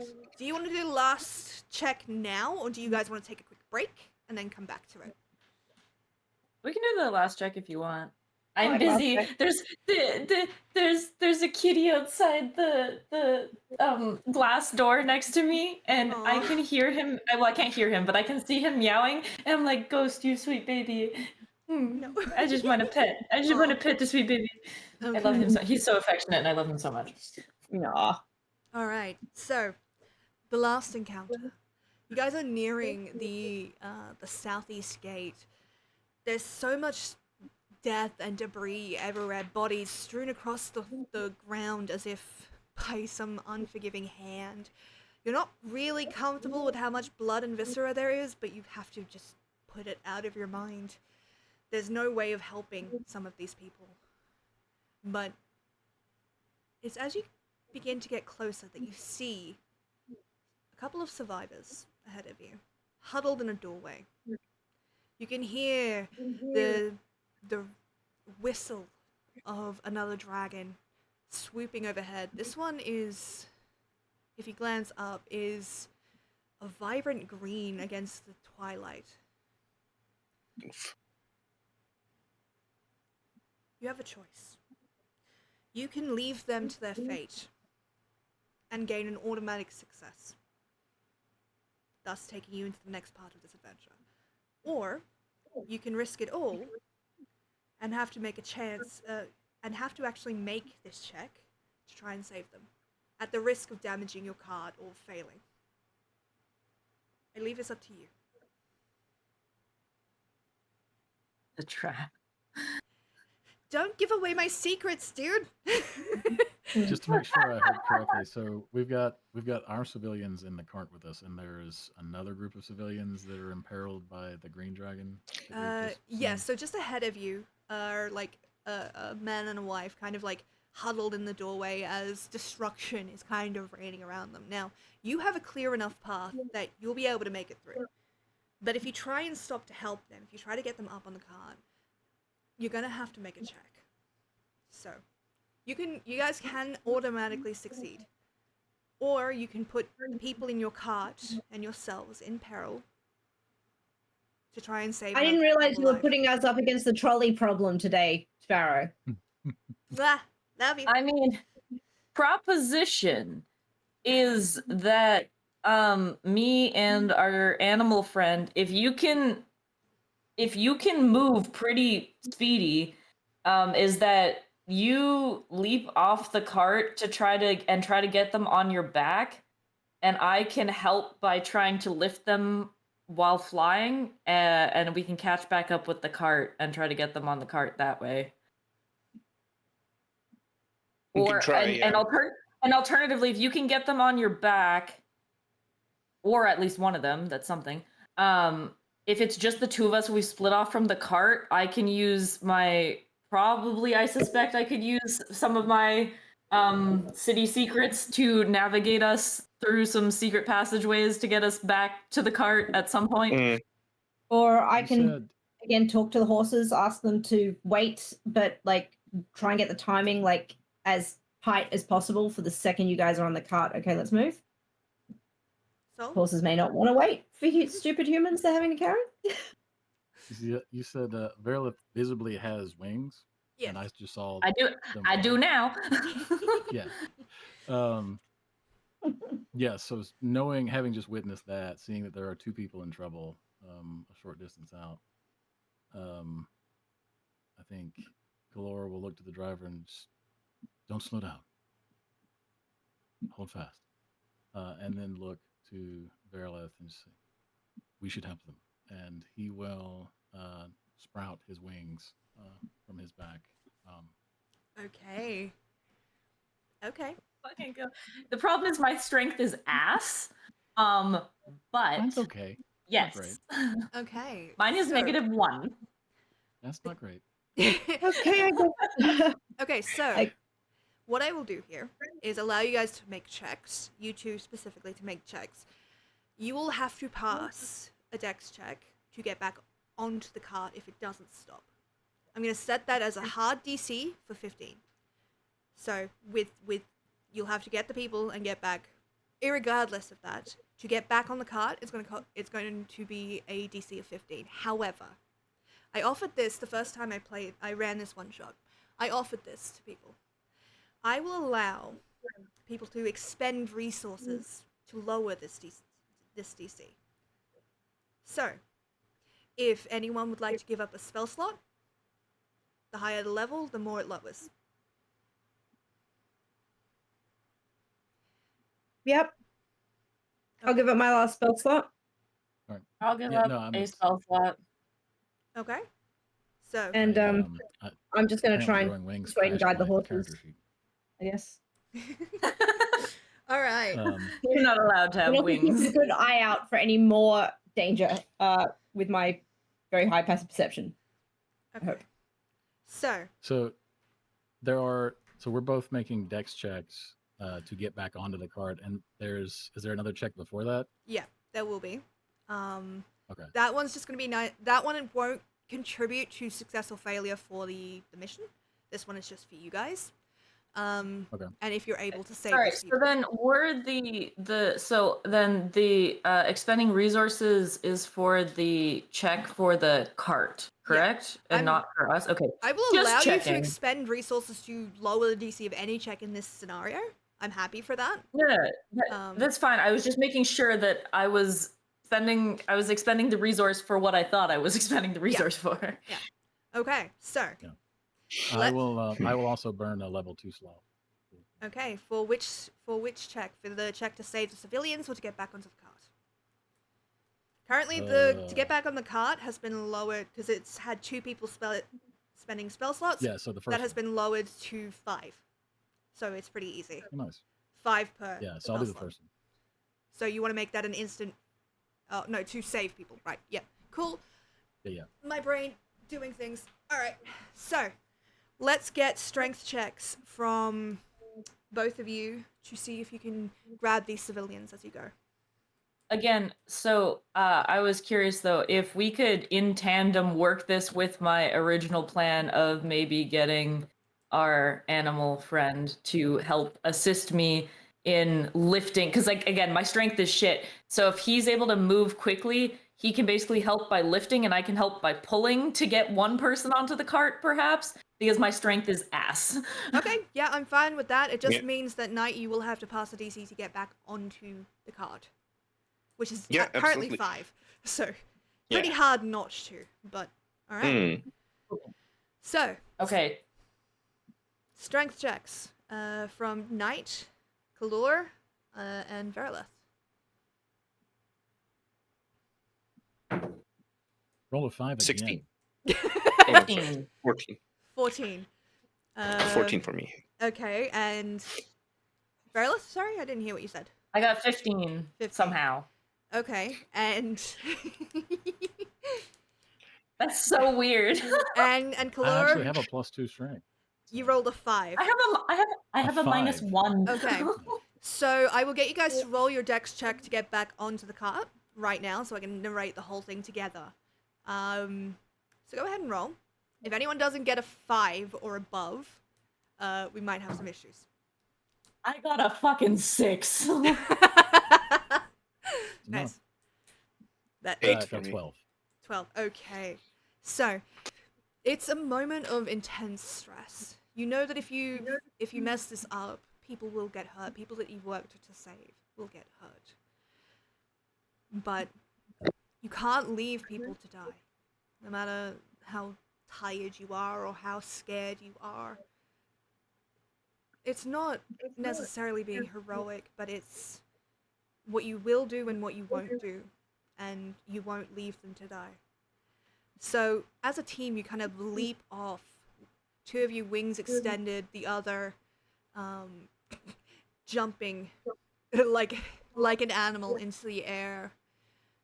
I'm gonna say that Kalor, as you try to grab the husband, your grip as you grab his arm slips, your momentum kind of pulling you forward, and he slips from your grasp, but you are able to arc back onto the cart. Fang and Verilith, you're able to grab the woman.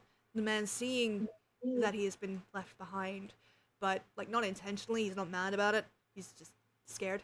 Seeing, like, he's mad about it, but like it wasn't an intentional let you go kind of thing. Pushes his wife forward, helping you both pick her up, and you are able to get back onto the cart. But I'm afraid one civilian is left behind. Because I sunk a level 2 slot into that and I failed, as a way to spin that if I can. As Chlor realizes he can't save this man, he's gonna have to leave him there. I will use that level 2 spell slot to cast Warding Bond on him, Okay. which will give him resistance to all damage, but I will take any damage that he takes. You watch as And then the fly back magic to the car. locks in place. You feel it like a chain around your heart. He lifts his hand in thanks before the rubble and the noise and the mess kind of obscures him from your view. You have managed to rescue those that you can. And perhaps that will have to be enough.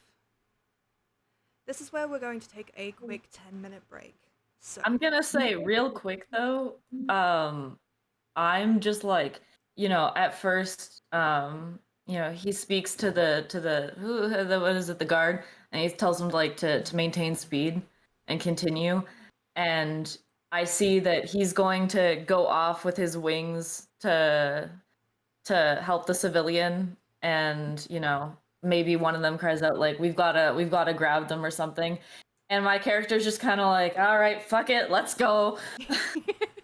reluctant heroism is still heroism. Yeah, no, that's very much my character is just kind of like, all right, this is what we're doing. Like sprouts her wings and is like, let's fucking go get these people. All right. So this is where we're going to take a quick 10-minute break. So make sure to go and get some food, hydrate, take your meds if you haven't. But yeah, see you guys very, very soon. I will put us back onto the starting soon screen just because there's nothing. I don't have a be right back screen for some reason. But we'll get there. So yeah, see you soon. Bye.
We have returned. One of our players is still busy, but we figured we'd come back and chat to y'all. Having fun?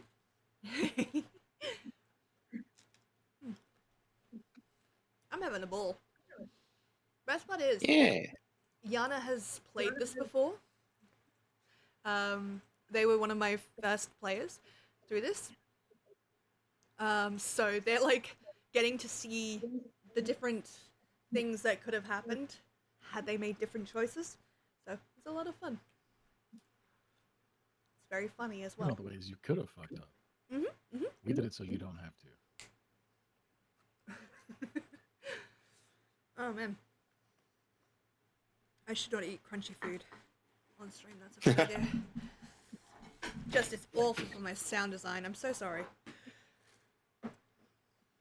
It's mukbang. ASMR. I consider it ASMR, but then, like, I annoy myself when I do ASMR. So I'm like, okay, we're not doing that. Because it hurts my head. If I don't like the I don't content know that how I they make. do it. No, right? Like, I would go nuts. Like I've narrated spicy audiobooks, and the need to speak that quietly and like intimately for hours at a time, like it wrecks your voice. Like you're not meant to whisper for that long. God, no. Man, your keyboard is loud. Speaking Oh, of yeah, ASMR,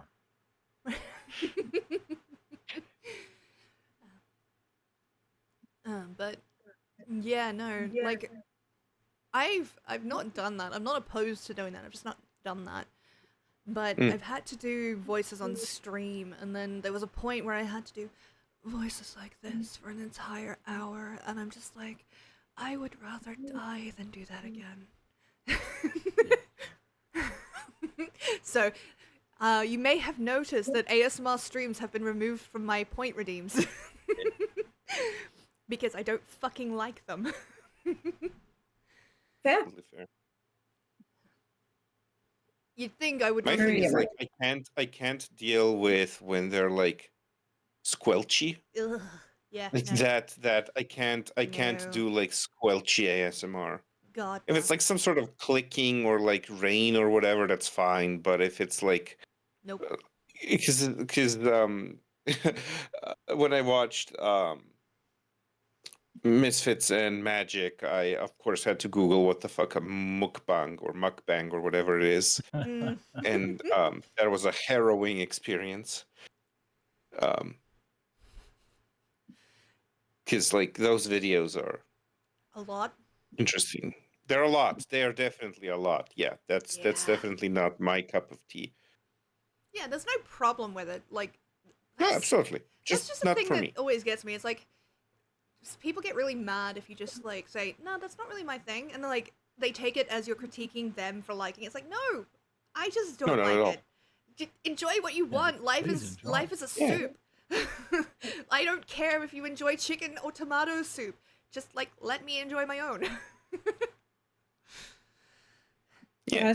So often people go, I don't like it, and they assume that means it shouldn't exist, or Mm, people who do like it are lesser, and it's like, no, fight me. no, I just don't want to. I just don't want it for me. Yeah, yeah. See, I love hearing like with foods, especially when someone goes, "Oh my god, no, I hate olives." I'm like, "Great, that's more for me." yeah, exactly. Yeah. Like I actually can't stand olives myself, but like the whole idea of like it doesn't take anything from anyone else. Christ. Yeah. Yeah. Also, As long as you're not going to force me to eat olives, we're going to be good. exactly. Like I took a lot of shit for like because I think I threatened a 1v1 night earlier. Like I took a lot of shit for Yeah. someone who can't fight. Like as somebody that is chronically disabled, I don't have the ability to like actually win a fight, but I'll win it through guilt tripping. Like you beat up a yeah. disabled girl. How dare you? See? But yeah, I took a lot of shit for someone that can't actually fight. Oh man. Well, if we ever do, we have to stream it. Yeah. You saw, Francis. Yeah. Oh man. I saw a meme like that once recently. It was like, as someone who was like 5'2", I really should reconsider my catchphrase of "fight me." I Something better like watch that. my 5'2" mouth. Yeah. Or I say "fight me" a lot for somebody who's a 5'2" and can't, can't lift can't lift. Yeah. It is nice to be streaming TTRPGs again, though. I've missed it. Eventually, I'll get that Yeah, fucking they're all- BTM one going. Well, Yeah. when are we going to finish that one shot that never got us out of the first chamber, Sparrow? That is an excellent question. Except, I think 2 of the people have completely ghosted me, so I don't Oh know. no! So they get crushed, and it's just rocks fall. little Harry left. Oh, rocks fall, everybody dies. It's fine. Isn't that which one was that? I always mix that two up. There was Tomb of Horrors, right? The one Mm, with like the unfair dungeon, or was that the Tomb of Annihilation? Like there was one dungeon module that was made. I don't think it was Tomb ever of like Horrors, some I some think. people. The Yeah, Tomb of I think it was Tomb of Annihilation is Horrors. known to be brutal. Ah, Yeah, no, but this one was like designed this one to was be like unfair. specifically unfair. Like there's like 90% of the traps that you trigger are just you die traps. No, just die, no yeah. save, nothing. You just die. Like Oh, rocks I fall, haven't you heard die that. literally. Hmm. And that was like made as a brag.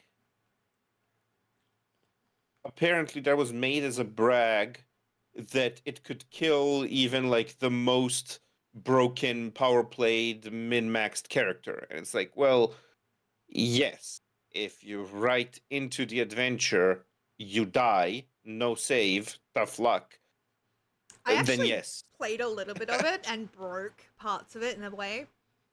Because I played a level 20 druid. And, Yes. like, and I just shapeshifted through most of it. Like, there was a point where, like, we could tell that the whole floor was trapped. So I'm like, can I just turn into a spider, go across the ceiling, and create, like, a web rope so that people can just shimmy across? Yeah. Yes, fuck you! It's like, Yeah. That was one of the very interesting things that 4th edition of D&D did. And please, just because I've mentioned it twice now, do not assume that I am endorsing 4th edition. 4th edition, I did not enjoy, but there were some aspects of it that were fun. You can extract good stuff out of every system. At any rate, one of the things that was very interesting in 4th edition was that druid wild shapes could not be used in combat. They were like roleplay only. But the rule for the wild shapes was that when you transformed into a creature, it went by mass. So like you could transform into what is essentially then like 40,000 ants, right? Or like whatever. yeah. That would be really funny. Interesting. That would fuck up a lot of So DMs. yeah, absolutely. Like and it's something you just can't like you can't really plan for whatever the hell is gonna come up there. It's like, okay, I am now 50 sparrows. Sorry. Or like, like sparrow leaders. Yes. yeah. It's like I become one incredibly anorexic elephant. All right, we'll give Senpai a little was bit weird, yeah. longer, but like Oh yeah. I just don't want to. Oh, never mind. She's back. Oh. Hello, Victory! Victory. I was like, we'll give you like another like 5-10 minutes, and then we'll just move on. But like, you're back, so we don't have to worry about it. Ooh. Yeah, sorry Excuse about me. that. How very dare you? How very dare you I have do a that life very outside well, of thank you. streaming? I know, right? I'm just the worst. The fucking goal Doing is Yeah. stuff and things. God damn it. For those of you not fluent in sarcasm, daring like you. I know everyone in this chat is, but like for those of you not fluent in sarcasm, that was peak sarcasm. I don't care, Was it? bitch. I will fight you in real life. Let's fucking go. Come fight me. 1v1 me right now. Pretty much. Okay. So, you guys have basically just spent your time escaping from the city. You've managed to rescue a total of, I believe, oh yeah, with the additional civilian. So 9 civilians. People. No, we were at We 9 had before. 9 Oh, you were before at we 9 rescued before? them. 10. Yeah, we had apologies. 9 out of 27, and I was Yep. like, wow, I was about to yay. ask who died. Yeah, no, I just didn't update my math. Okay. We only rescued 1 in that last thing, did we? Yeah. You just Oh, kept okay. the ones that you had alive, which is quite impressive considering. The city begins to open up as you get closer and closer to the south gate. You know you're close. It can't be far. It's gotta be close to you. All you need to do is... Oh. You turn the corner and the cart and its survivors come to a startled kind of halt. The city gates are there, tall, imposing, and open, but I don't believe that's going to be your main concern. No. What concerns you is what's atop the gates. A gleaming black dragon, its jaws open wide as it laughs mockingly towards some city guards down on the floor. Its eyes gleam with veil fire.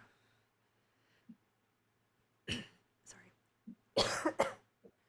The guards try valiantly, but you can see that they're scared. They had signed up for the possibility of death, yes, but not this death. Not like this. I present to you the final choice of this one shot. You can try and rush the gates. You might make it. But the chances of everybody in this cart making it out alive are very slim. Or you can attempt to distract Umbrasil, which is the black dragon. There would be little chance of survival, but if you are loud enough, fierce enough, you can buy these people, these small, helpless people that you have carried through the city, just enough time to escape. What do you wish to do?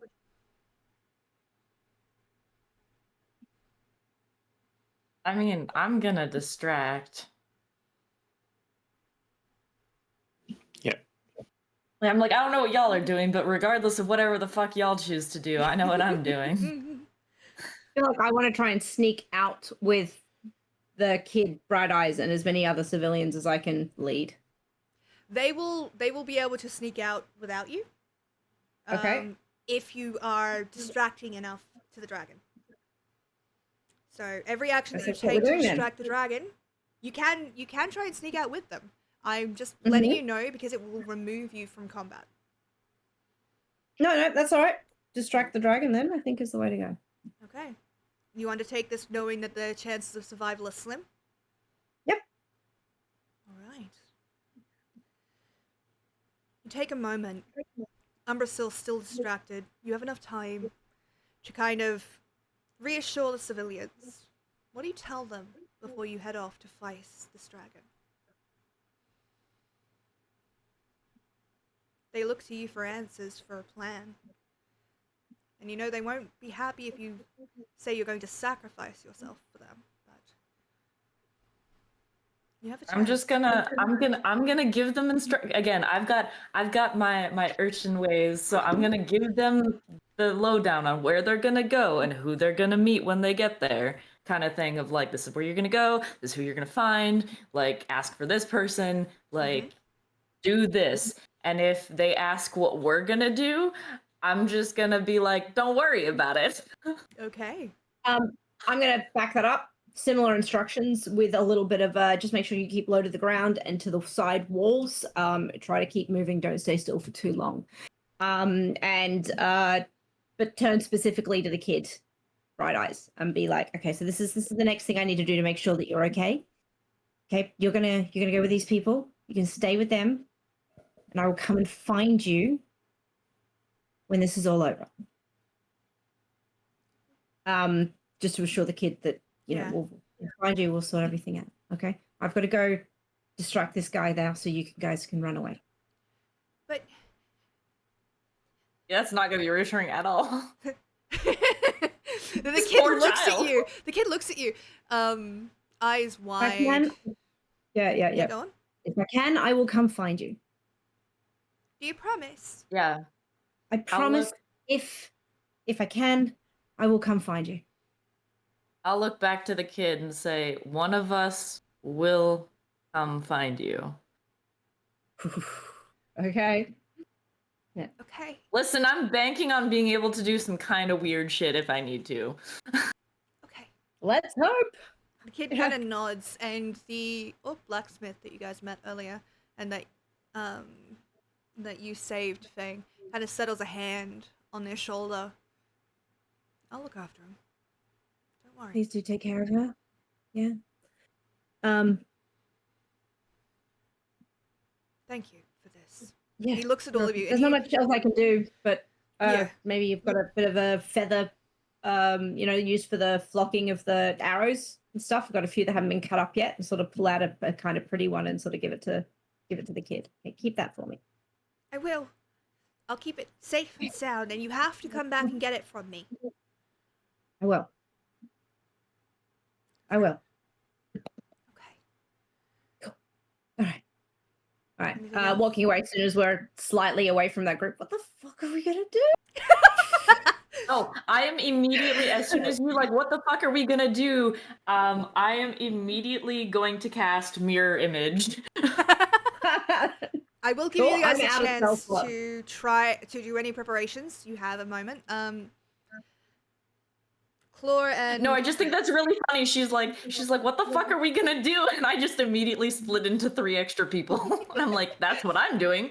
I don't know what you're doing, but that's what I'm doing. Very fair. Chlor and Fang, you guys didn't really get to speak. So, is there anything you would like to say to these people before you go?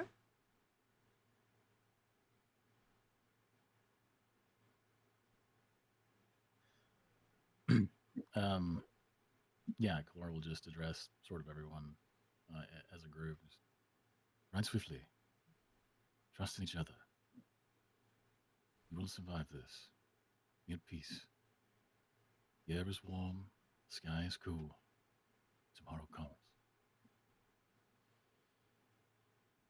Okay. Fang? I think Fang, from all of the ordeals that he has been through and all of the stuff that he has been thrown into, there's kind of like this steam rising off of him, almost as kind of his body has heated up from all of the exertions. And the only thing that he just looks at the group and he just says, "Live." Excellent words. You head towards Umbrasil. Towards the great gaping maw of a dragon. Before we enter combat, could Yeah. I activate my hunter's sense? If we can get within 60 feet Yep. of Umbrasil? Yep. Meaning I learn whether they have any damage immunities, resistances, or vulnerabilities, and what they are. If they're, I won't learn anything if they're hidden from divination magic. And what I'm specifically trying to look for is, rather than things that might damage him to kill, it's more like, what can I do to most annoy him? Okay. What will be the most inconvenient thing for him, the thing that will draw his attention away from the fleeing civilians? Umbrasil is a particularly proud creature. While not as necessarily proud as any of the other members, pride wasn't necessarily his sin in what would be able to defeat him. The chance you have here lies in the fact that he thinks you are tiny. Strike at his pride. Wound that, and you will buy yourself enough time. We need a bard. We need a bard anywhere? Okay. I will take, if we have a second to Yep. prepare going into this, I will once again use my last feature of Emboldening Bond. This time I will give it to Swift and Verlith. So for 10 minutes, as long as you're within 30 feet of each other, you have a D4 on anything you want on your turn. Thank you. Okay. Any other preparations you would like to make?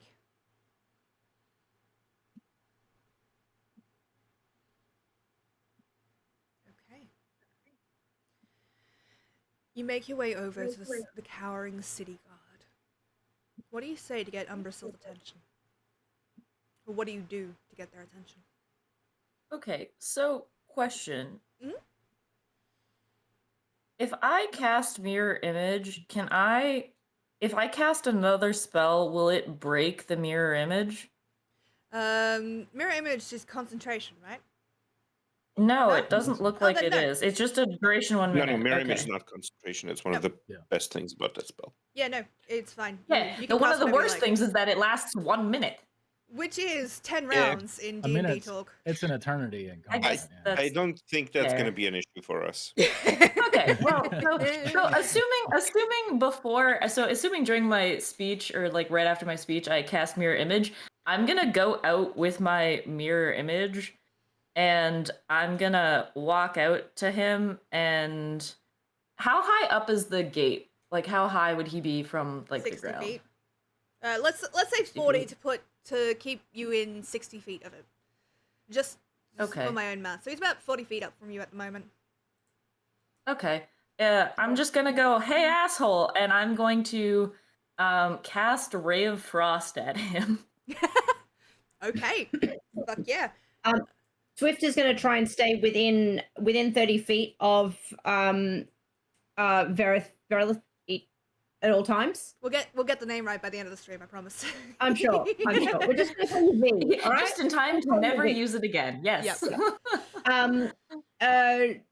From what she can see, she's just gonna like be lobbing like she's just gonna be shooting a lot of bows to try and Okay. keep like add to the level of distraction that's being caused. Okay. So why don't you make me a spell attack, Verlith?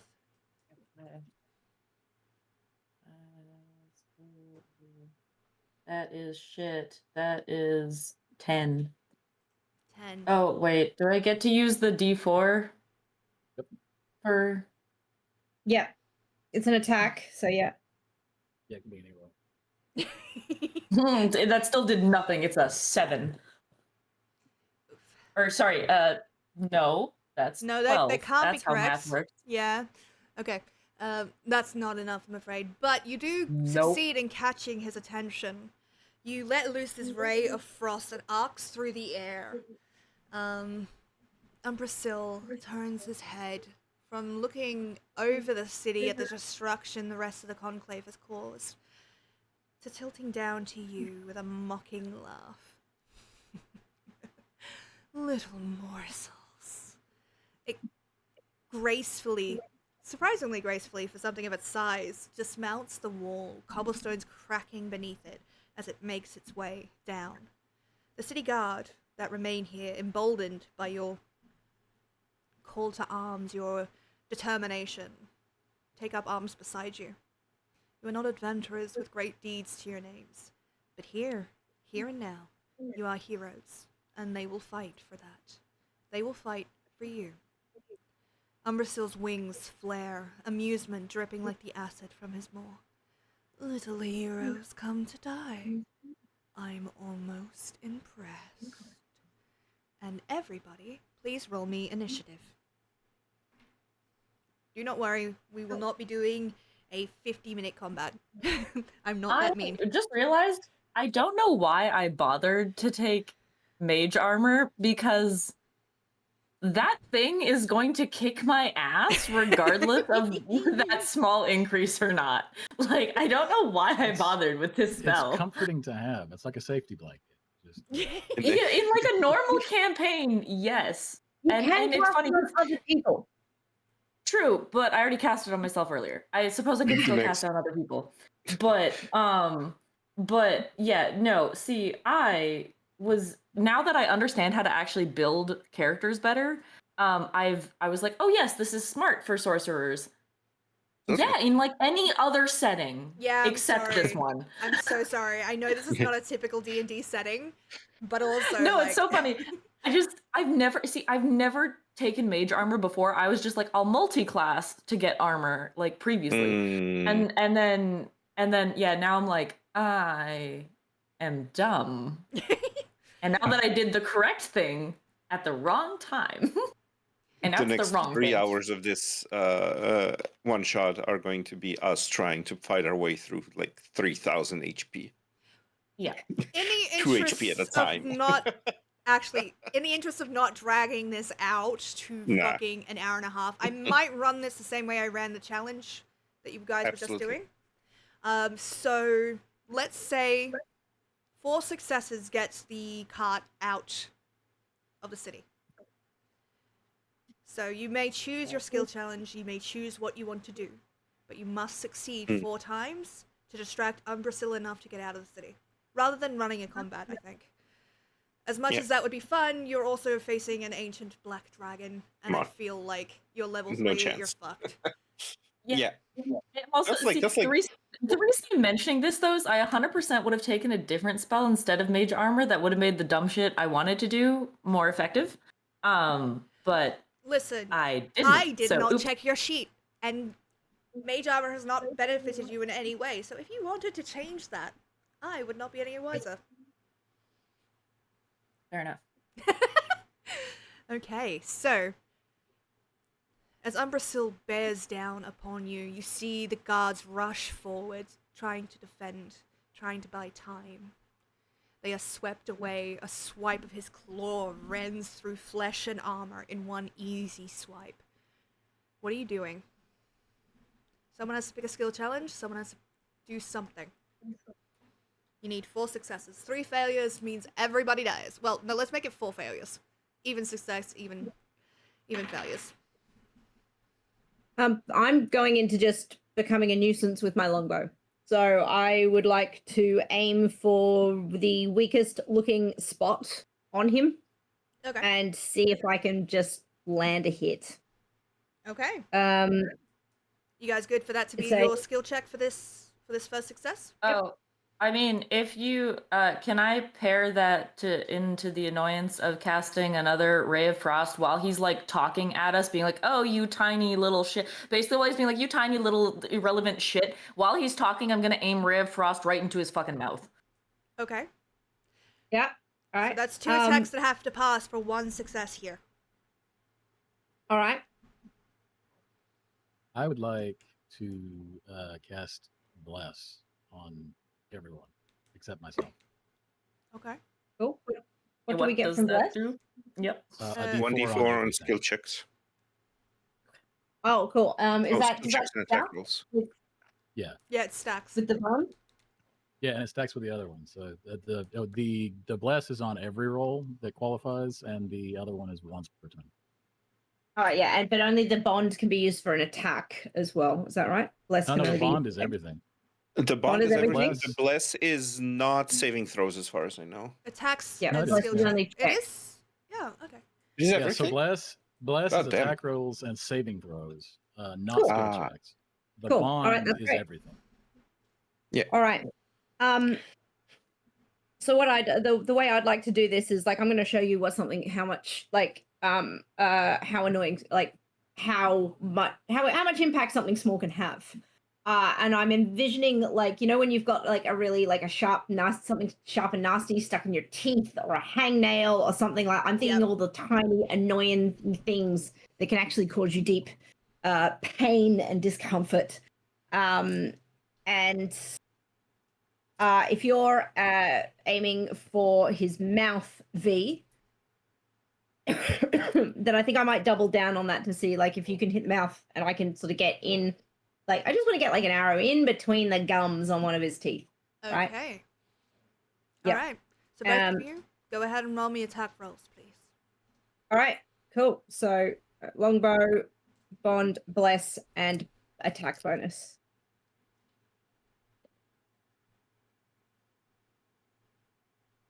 Verlith? Sorry, I was just reading something about the fucking spell. Okay. Attack roll, please, with yeah. less and the bond. So 2d4 added to your roll. Okay, and I still have a 2d4. spell slot. Meaning I'm going to Hunter's Mark the bitch as well. Okay. So, what did you I have roll? to do math. I rolled a 14. 14. And Leash? 22. 22. 22 will hit, 14 will not. Yeah. Sorry. DC's 15. Alright, so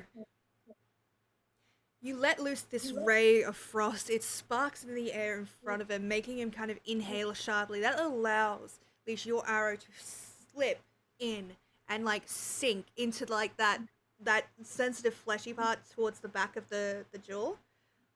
He crunches down on it, but you see irritation flicker over that reptilian face. What does it look like as you Hunter's Mark him? You see Swift's face turn quite angry, almost like if her sort of like deep green eyes could flash red for a second, they would. And it's although you don't actually see like a laser sight, that's kind of what it is as she sort of sets up her bow. Nice, very nice. The It's math just on no that one sees wrong? somebody that deep in focus that you know, like you can pinpoint where they're looking at. Yeah. Kind of that. What's the math? Yeah. What's up, lovely? Sorry, the math? No, you're good, I Leash. forgot to add 5 to that. Okay, so that will hit. So why don't we make the arrow chilled? So you see ice begin to form at the side of his mouth where the arrow hits, and it kind of like freezes for a moment. You see his jaw crack and shift, acid beginning to leak down the side of his face.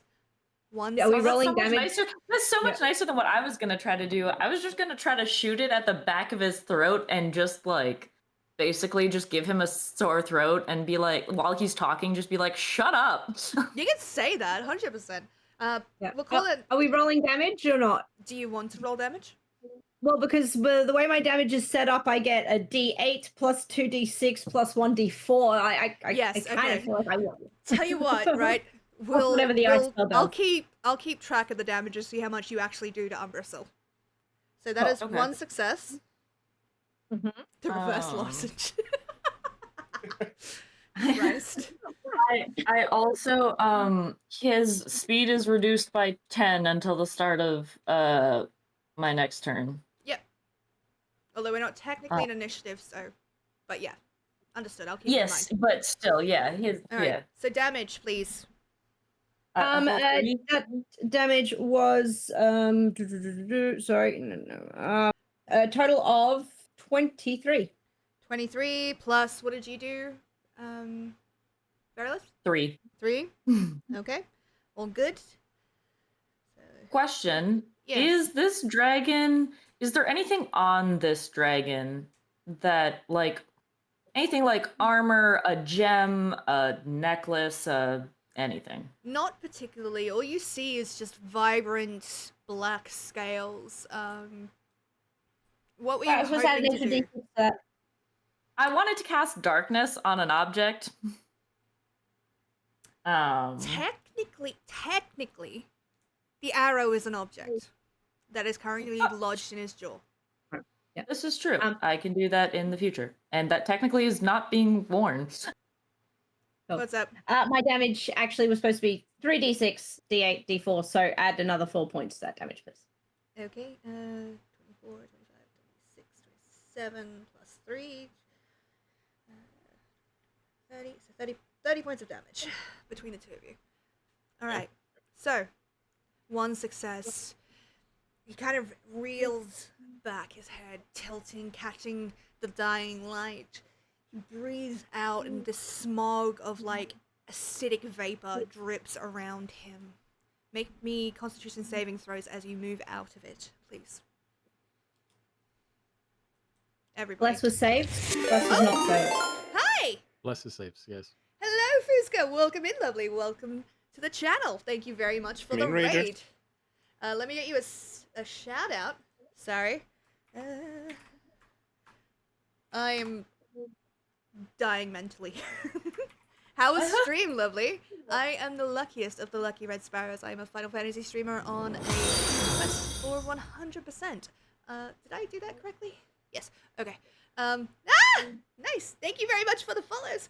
I'm currently running a Critical Role one-shot with my local friends here. They're currently fighting Umbrasyl, getting their butts kicked, so it'll be fun. Follow my goal, yes! Thank you so much. Dungeons and Dragons, hell yes. Fuck yes, we love to see it. Welcome in. Thank you for the follows, much appreciated. All right, so you got one success. Friends for being chaos. I wonder why did that?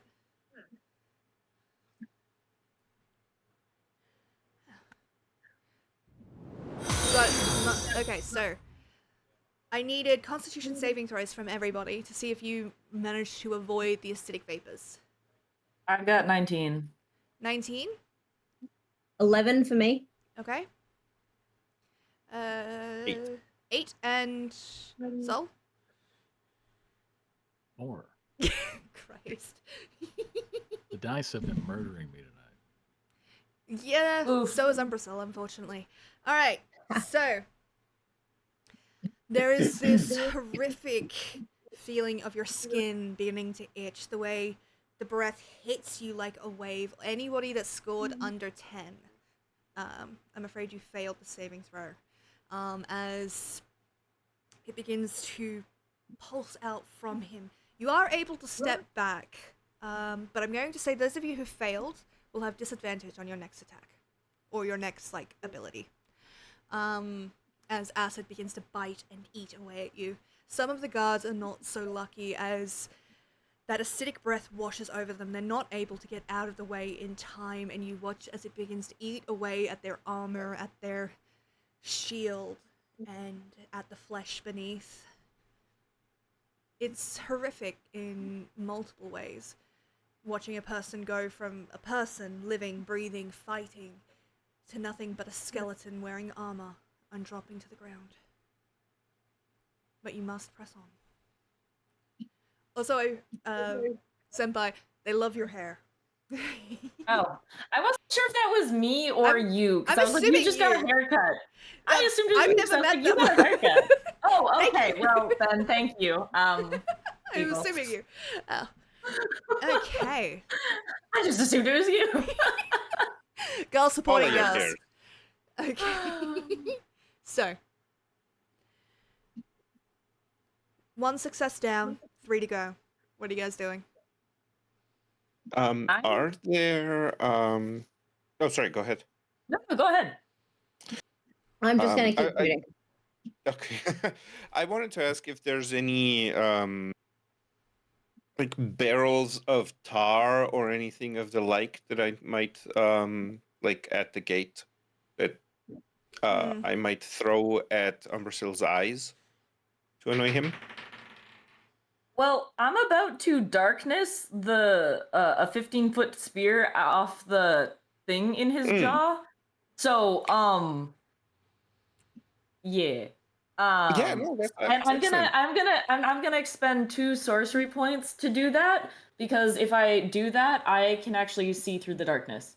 Oh, nice. Nice. Very nice. Okay. Let me roll again. Hold on. Because I didn't retain what that roll was.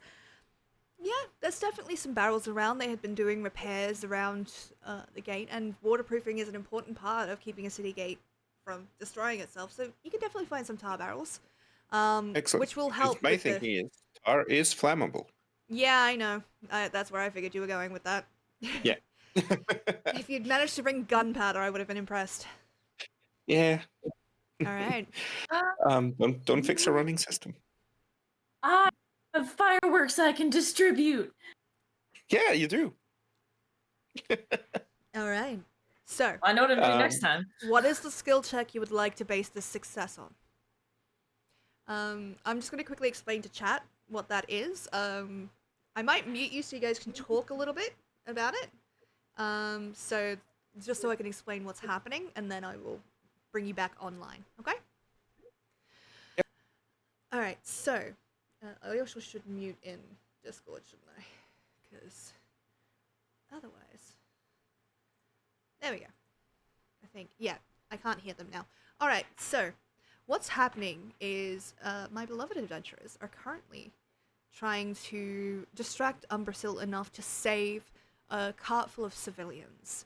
Now, because running three level 3 adventurers against a fucking ancient dragon is insane, what I've decided to do is allow them to spend turns choosing a skill check to buy time for this cart to escape the city.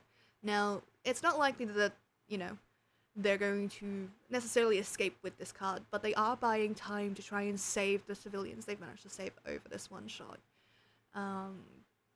So at the moment they've got a single success. They need 4 to get the card out of the city. We may bring that down to 3 depending on the time, but I didn't want to run a combat with an ancient black dragon and level 3 adventurers because that would be over in about 2 minutes. All right, I'm gonna switch back to them. Unmute. Onto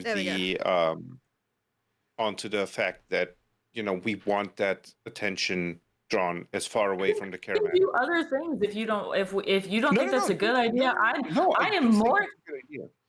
okay because I'm like I got tons of other shit I can do. Okay. I have 0 combat spells and am shit at all skills. So I am here to support whatever you guys. I decide to told do. you this was gonna be combat. How's I built a support character, Which I'm I just appreciate, throwing honestly. D4s at people. Fellow support main here, We're I out get here it. saving the people. Okay, so Okay, well, No, I in just that think case, that the darkness will is a good it? idea. So I was gonna say, do you think the darkness will help? If not, I will very much either like chill touch or a chromatic orb this motherfucker. No, I think darkness would help because like even if the dragon has a way of like ignoring the fact that it's blind, it's still gonna be a distraction, and that is what we're going for. Like we want to kind of Yeah, like because again, if confuse not, as many of it.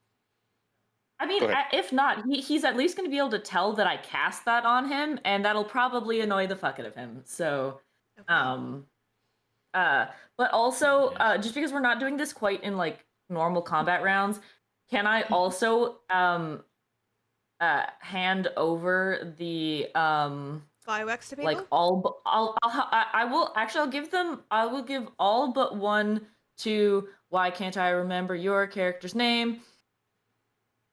Fang, leash, soul. Nope. Yeah, Soul. It's one of those 3. It has to be. I'm not a player. Soul. Yeah. I love that not you. Kalor is such an easy name to remember, and yet I keep calling you Soul. Sorry. It's okay. Let me call That's it much yeah. worse. I will give him the fireworks, or 3 of the 4 fireworks I have. Mostly because he said he's got no attack spells or anything, so he's at least got fireworks he can set off. Okay. So, But I'm gonna keep 1 Done just in case. festively. what is the skill check that you want me to roll here? Or that you want to roll here, so that for success? Well, so what else do you guys want to do? I'm just casting darkness on him. So I'm gonna shoot more arrows at him.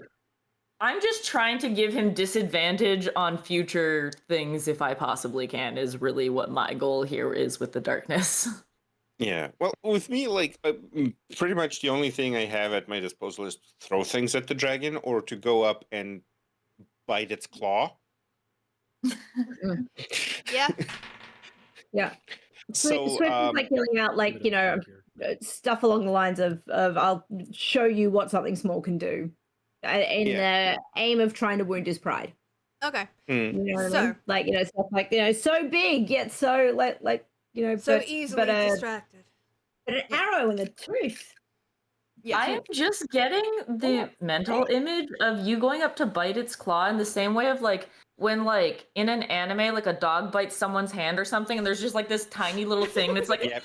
Yeah, very much that's so. what I'm envisioning. Literally. All right. So, Literally, very much that. Yes. what we're going to do is, if you're going to attack it, we'll use your roll because Leash did the last skill Yeah. check.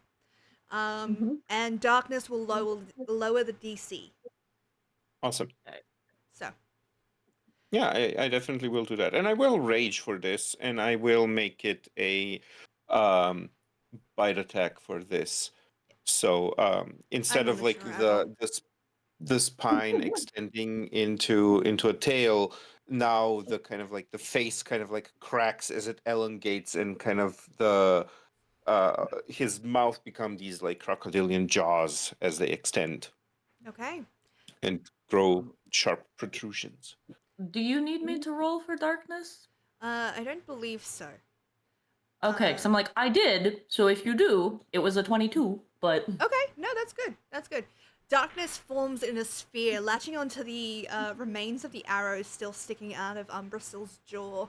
It engulfs the top of the dragon's head, and it's like a 20-foot sphere, right? It's 15, but yeah, 15? it's So large. yeah. It does kind of enshroud his lower body as well, but not entirely, like just like the front of it, in a sphere of darkness. Does it move with the item, or is it just in place? It does. It moves with the item, That's gonna be which, yeah, so so insane. basically, unless the item gets completely, like, covered up, it'll move with the item, and even if he breaks it off, because part of it would presumably still be in his jaw, it would still Yeah. be affixed to his She just put jaw. yeah, that's exactly what I was thinking. Kind of shame on Umbrasil. There's this pretty much. roar of disgust, of rage, as Umbrasil is enshrouded in darkness. So Fang, go ahead and roll and see if you're able to land a hit. So because of the acid thing, you said I had disadvantage on my next thing. Yeah. But if I do it reckless, Recklessly, I it'll get advantage, so it cancels out. Yeah. And then I have a D4 from Bless. Yeah. So let's see. Oh, that is, wow, that is a 26. Yeah, that'll work. So you lunge forward as this darkness forms into being and sink your teeth. Where are you aiming? Like you try for like a jaw, like throat bite? Yeah, I think I would like, yeah, like I would try to run up to get as much height vantage as I can, and to just jump and see if I can latch onto any part of Okay. You realize this is going to put you in the darkness, right? I'm aware. Okay. I just wanted to be clear. You leap Yeah. up as he lashes out in rage, managing to dodge that first swipe. Your jaws slam into this neck that is wreathed in almost impenetrable scales. I will say that you do damage, so why don't you go ahead and roll that for me?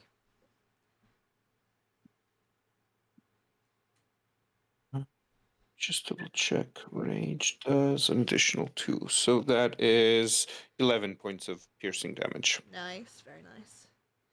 You sink your teeth in, and almost immediately you feel it begin to bubble and sizzle as acidic blood begins to drip into your mouth. Are you trying to lock, or did you just want to bite and drop? Well, I suppose that depends on if I lock, would I still be able to continue making attack rolls, or would Yes. I have to? Okay, yeah, then I would try to lock. It's mostly for flavor, but you Yeah. will take a bit of damage from the acid. But we're not That's fine. tracking your damage. I will so- lock. All right. I will lock. Okay, that is 2 successes. Given the time that we're already running a bit over than what I wanted, let's say that this next success is what you need to get out of this. Just bringing it down from 3. So, as Umbrasil rages, slashing out, you're kind of hanging on to his throat. Acidic blood dripping into your mouth. You know if you let go, he'll be free to just roar and rage. You're distracting him, annoying him, not doing much damage, but what you're doing matters. The darkness helps. He's unable to see and must rely instead on tremor sense to know where anybody is. But with all the destruction in the city and all the movement around him, you've practically blinded him to the cart's movements. So, very well played. For the last check, what do you want to do? Well, I've made my mirror image now entirely useless, so that's good for me. Good thing I cast that. Da-na-na-na-na. I will just because it's a concentration spell. I will hold darkness. So I'm just gonna keep focusing on that. Okay. But I'm gonna implore some people to maybe set off some fireworks at his face. That you currently cannot see, but you can. I just like the idea that you can see. I can see though, Oh, you so can I see. I can help guide them towards it, possibly like indicate to them because I can see because I use the sorcery points. Yeah, I can see through the darkness. True. All right. Last ditch thing then. I've got an idea. Fang. I know you're up like biting him at the moment, but if you can drop down to be near the gunpowder and fireworks barrels and all that sort of stuff, if you chuck, I'll shoot flaming arrow. We'll see what we can do about exploding this in or near his face or something. I love it, but there's no gunpowder barrels. There's fireworks from earlier that have been distributed, but there's no gunpowder barrels. I mean, if I shot a flaming arrow into fireworks, like into a barrel full of fireworks, they would still probably go off. And Yeah, but there's like like 4 individual fireworks. Yeah. Otherwise, I'd be so down for Are they that. small fireworks? One of them is pretty big. Yeah, yeah, a you couple said of that they were like a little bit bigger ones, but like still, the thing is, you'll be shooting into this 15-foot sphere of darkness, and while I can help guide you to where things are verbally, you can't see in that 15-foot sphere. Only I can. Sphere. I also have this really, really funny mental image that you've got your tail as well for some reason. You can just see the tail being swung back and forth just on the edge of the darkness as Umbrasylla's moving, trying to shake you off. And all you guys see is like the tip of this tail being yanked around. I mean, I have an idea that would probably annoy him. Okay. Are you thinking what I'm thinking? Maybe. God damn it. All right, go on. Probably not. What I'm thinking is insane. Yeah, Can that I doesn't preclude Leish's ideas. Mm-hmm. Go on. crawl up into his mouth and bite his tongue? Didn't we say we weren't gonna accost the dragons in a romantic fashion before this started? Yes. Yes, we did. Please don't tongue kiss the dragon. Thanks. We are not making out sloppy style with the dragon. Thank you. No, you may not climb into his mouth. Okay. As funny as that is, just mechanically, it doesn't really work. Plus, also, his spit is very acidic. So you would burn up going in there.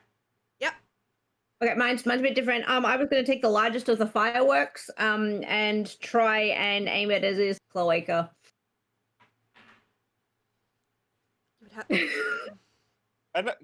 Kind of same. kind of the same line of inquiry. It's same shit, different font. Different end of the dragon. Jesus Christ. Yeah. I mean, I'm assuming acid doesn't come out that end, right? That's not a question I want to think of the answer to, okay? It just isn't. Yeah. All right. Is this the plan? Because Jesus Christ. I think. Please. I think I will use a I love that we firework in a non. Please go. No, go for what reasonable thing you were about to say please, versus the for the love of unreasonable God. shit I was gonna say. I think I will use a firework, but it's going to be more in a distracting sense and less in a trying to physically harm him or give him a suppository. I am going to Kalora will prep one of the fireworks and we'll move towards the dragon, but like away from the door where the cart was shuffling out. Just draw attention more in the other direction. And he's just going to speak to the dragon. Behold the mighty agent of chaos, so proud, so noble. I used to follow an agent of chaos, much mightier than you, until someone showed me a better way, and I found peace. But I have seen what you and your friends have wrought, the level of your destruction, your ability to inspire terror. And I am unimpressed. Thankfully, your pride has led you to miss your prize. As you can see the flare from our friends who have already escaped, and then he'll shoot the firework in the opposite direction of where everybody's going. Nice. Okay. Fucking hell. What a speech. Okay, roll me a persuasion check.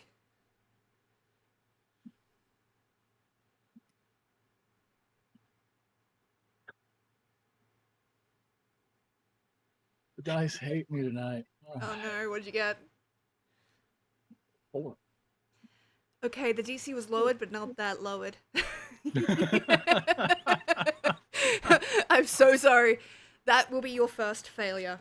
Okay, so. There is a moment as Umbrasyl hears your words, hears that you are unimpressed with someone of his majesty.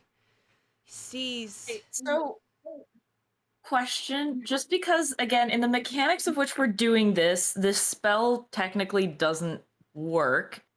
So I'm wondering if there's a way to make it work. I have Silvery Barbs, which is a reaction spell to make someone re-roll the d20 and take the lower roll. But then give advantage. Yeah. And then also give advantage. Yeah. So could I use that here? Technically no, but yes. Give Sol an advantage for the love of God. Yeah. So it was so like, because the thing is, I was like, because the thing is like, again, like he's not making, like the dragon's not making any attacks against us or anything, so there's nothing to make him re-roll a d20. So but you do get advantage at least, so feel free to take advantage. Yeah, go for it. That was much better. That's a 15. That is the DC. So there's this rumble as Umbrasyl hears your words, feels the insult to his pride. I'm gonna say at this point the acid has melted the object, the arrow in his jaw, just in time to see that flare not come from you, but be up in the air. He lets out this horrific roar of rage. How dare you! You miserable little insects! And he is going to blanket this entire arena with acid. Sorry, let me just get this. Okay. So there's no getting away from it. I'm really sorry. Well, hold on. Have the people escaped? I'm about to tell you. Okay. Well, because there's a couple things I can do to try to get out of this. Perhaps it was always going to end like this. The sound of battle. Sizzles on the cobblestone. Blood pooling beneath you. Perhaps your names will not be listed beside Vox Machina. But as the cart trundles through the gates, the horses rushed. Bright Eyes looks back to see you, standing triumphant against Umbrasyl, mocking the dragon. And perhaps you have taught him a very important lesson. He knows now that monsters exist. But he also knows that monsters can be slain, that they can be stood up to and defeated. The people in this cart will never forget you, and while Emon will never be the same, you have made your mark upon history. Well done, beloved adventurers, as we come to the end of this one shot. Well done. You are heroes. And technically, you did what Vox Machina didn't and stayed. Because in the first campaign, they fucked off. That's fair. I mean, who knew that apparently you just have to put a cone of shame on the dragon and suddenly... Yeah. Yeah. It's like, I was very much like, okay, so I was I was like, to get out of this, because if the dragon breathes anything out, that comes out in a cone shape, depending on where I am. I'm like, I could fly potentially. I'm like, to help escape the cone. I was like, and I can cast invisibility, and I can use my city secrets to Run. be the Yeah. fucking where but here. Yeah, the way I was seeing it is you guys were mostly buying time, annoying him enough to keep you from getting absolutely devoured because they. So one thing that Umbrasil has, as far as I'm aware, is True Sight. I don't know. True Sight can see through darkness. It can see through invisibility. It can see everything. However, Alright. Check. ooh, ah, holy shit! Hi, welcome. Sorry, I was looking at the wrong screen. Hi, welcome in. Let me get you a shout out. Hello everybody. I am the luckiest of lucky red sparrows. I am a Final Fantasy streamer on a quest to 100%. I'm also the DM for this lovely one shot. Holy shit. Okay. Thank you for the. Oh my god. Okay. Let me do the shout out. Okay, there we go. Thank you for the cheer. Holy shit. You guys were playing Dungeons and Dragons too. Yes. Love it. How did your streams go? I'm so glad to hear.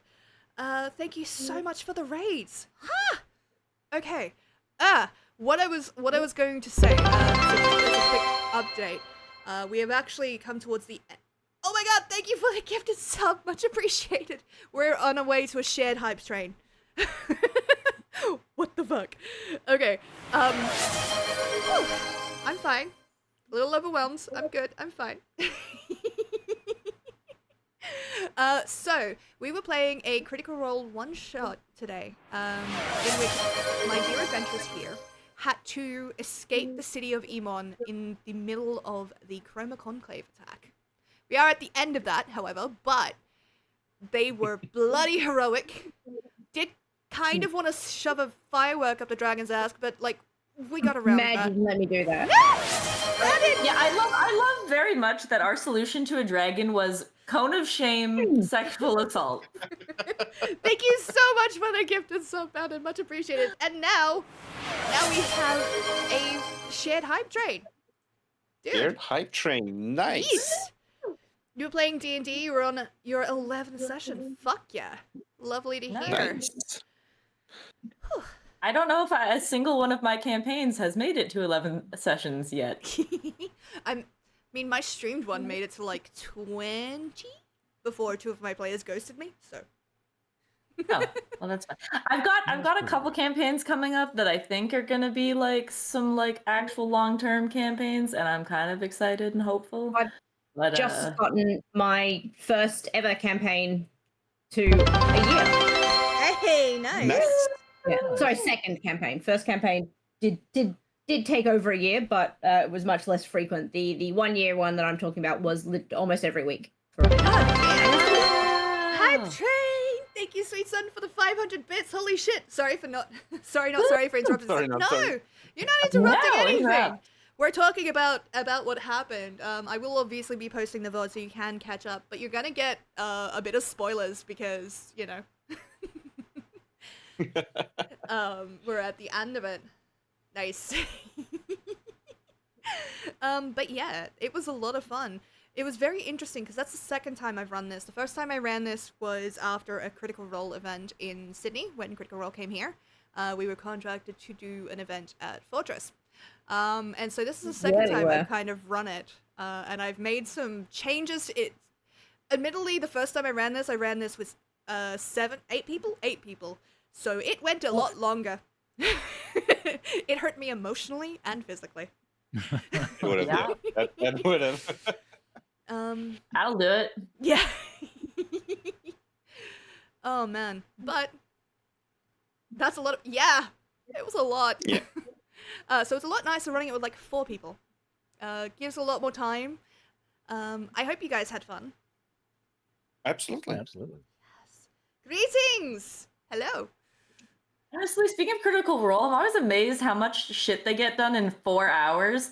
I'm like, I play a 4-hour session and it feels like we accomplished 2 things. Yeah. To be fair, they've had a few 4-hour shopping episodes. It happens to the best. Yeah. Yeah. Okay, but there's a difference between a 4-hour shopping episode and like 4 hours of like, okay, so what happened last? Did we do this? Hold on, and what did you just say? Like, For a live show in particular, they're gonna be very much like, okay, we got to hit these beats at roughly this time and stuff, and all of them are working. I know, but towards still, it. they get shit done. That's very my good at it. They've been playing almost as a job for a decade. So. Yeah, that's fair. Still, my group, my local group. This is one of my best and most favorite moments of just player inefficacy. They once spent an entire session, like a good 4.5 hours that we played, planning a heist on a bakery. Not executing the heist, planning the heist on a bakery in a city that had every single living soul except for the party spirited away. The bakery was open and empty and full of fresh bread, and they were planning a heist for 4.5 hours. Oh god. My favorite episode of Chase, right? So I had a D&D not podcast, stream thing that was going. One of my favorite episodes of that is the episode that I did the least planning for, right? My entire plan, all of my notes started with the words, "They leave the town." Do you want to guess what they didn't do that entire fucking session? Me. Fucking... It's one of my favorite episodes because it's so funny, but like... That was a 4-hour improv session, and they were like, "That was so much fun. Thank you for the new anxiety disorder." Oh my gosh. You do have to brag a little bit. That home campaign is I have decided to start the ending arcs for it after 10 years. Holy play. 10 years? Are you fucking... We started in 2015. Oh. Damn. Now I feel old. The 10 years Amazing. 2015. Yep. Mm-hmm. Yeah, I also feel old. Don't worry.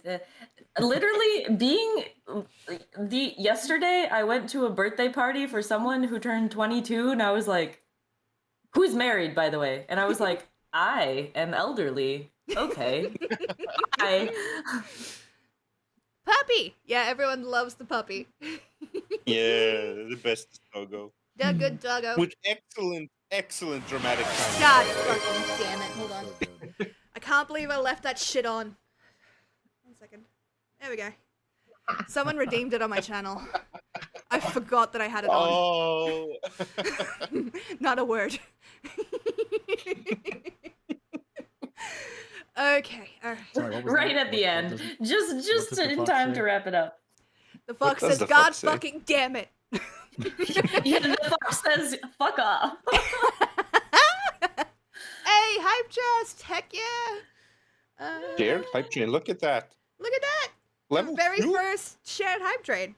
Hell yes! Jesus. Okay, I have kept these lovely people far longer than I should have.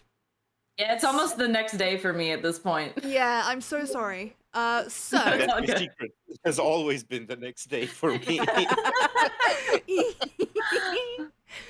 Okay, I mean, okay. technically it always has been for her too, because she's a day ahead of me.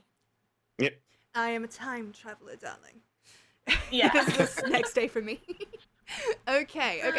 So, let's go around, tell people where you can be found, because everybody here is absolutely amazing, and you will 100% enjoy their content. Also, Knight, I'm going to come and raid you, so you can raid somebody, because I have nobody online at this time. So, Okay.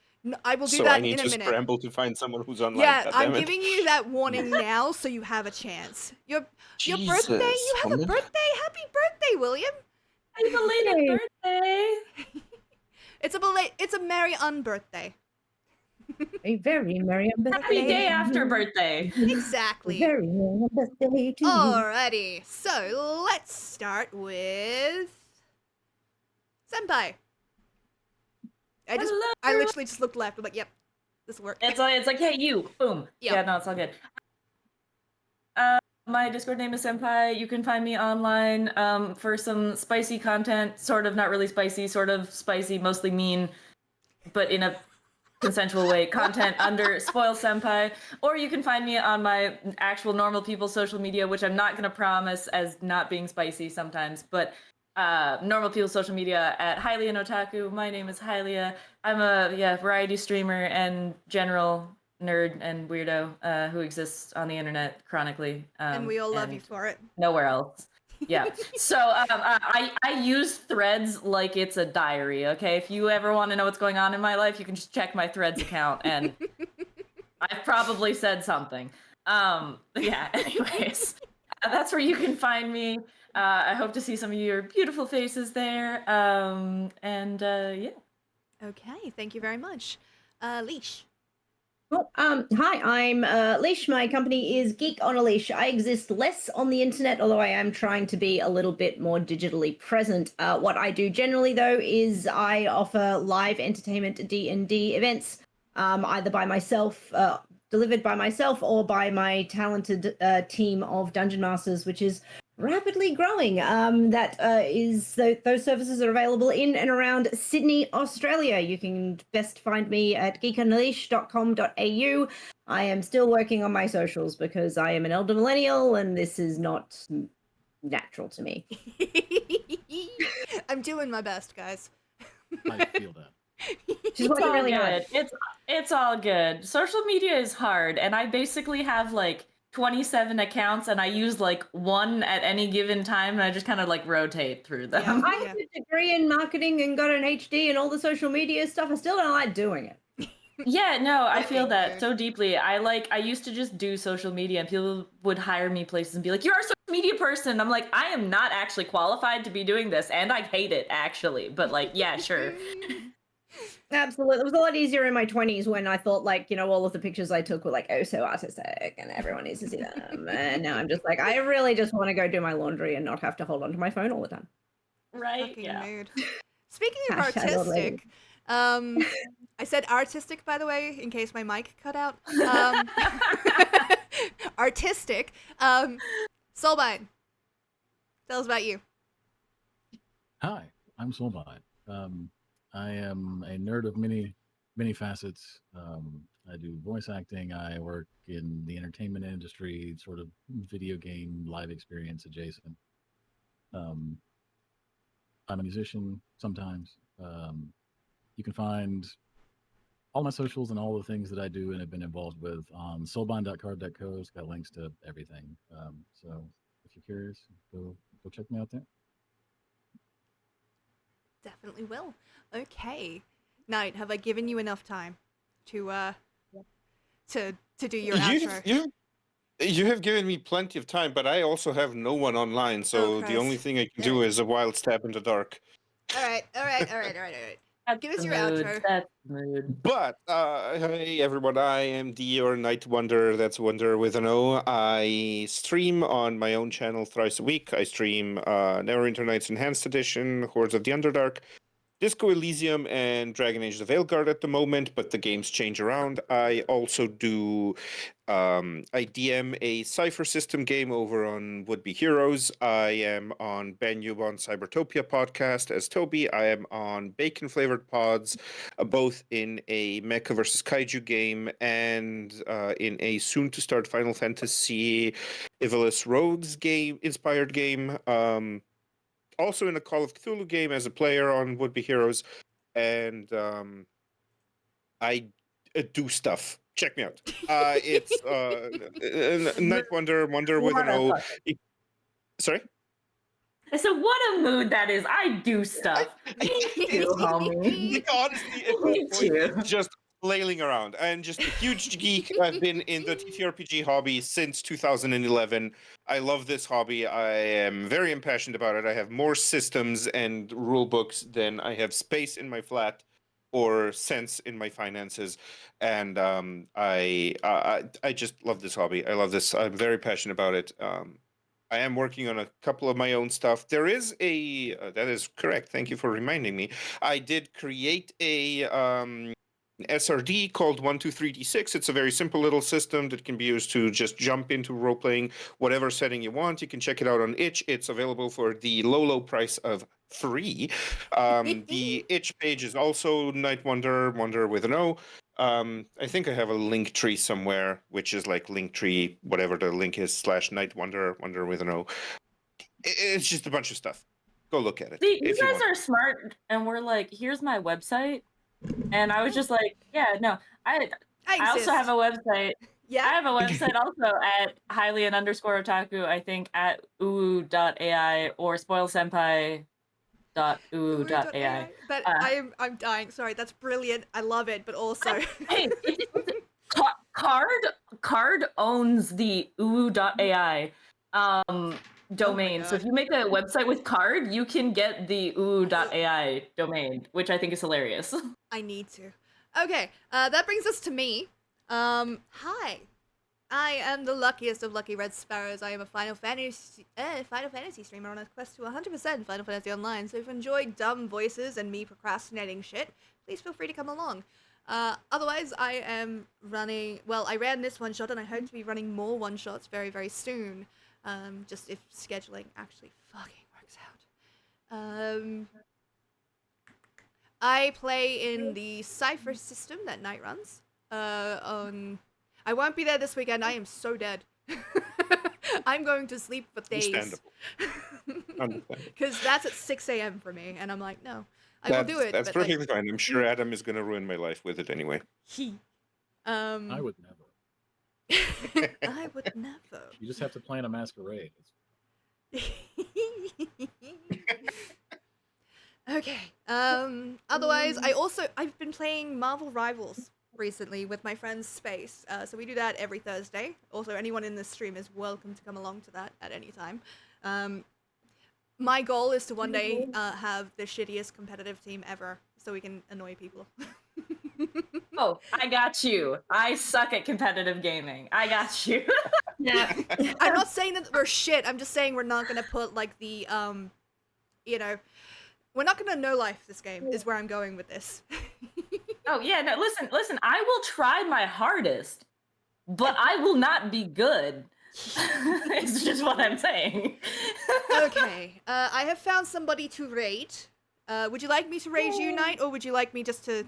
You'll have to end out your own stream as well, but. Yeah, but if you can like just pull me and my people along with you, that would be awesome. I do not know. We're shared chat, so they will come along with me, but I don't know if they're gonna. I don't know. Oh no, absolutely. Yeah, no. Let's try it. Let's see what happens. The worst thing that can happen is nothing. Okay, so there's a lovely person currently online playing Dungeons and Dragons. I've never met them before, but they have a really, really cute VTuber, PNG tuber up, and a lot of cute avatars. So I'm intrigued to go and see them. So thank you guys so much for watching. Thank you so much for the raids and generous donations and all of that. Thank you so much. You're awesome. Make sure to drink water, eat food, take your meds, and do not, under any circumstances, lick the demon that you summoned to piss off your neighbors, because as we all know, consent is indeed consexy, and we will see you all in the next one. Well, in like 2 seconds, hold on. Bye! Bye. Really, wave really slow. Fine. Okay, there we go. I've stopped it. I don't know if it's actually gonna stop streaming. Yes, there we go.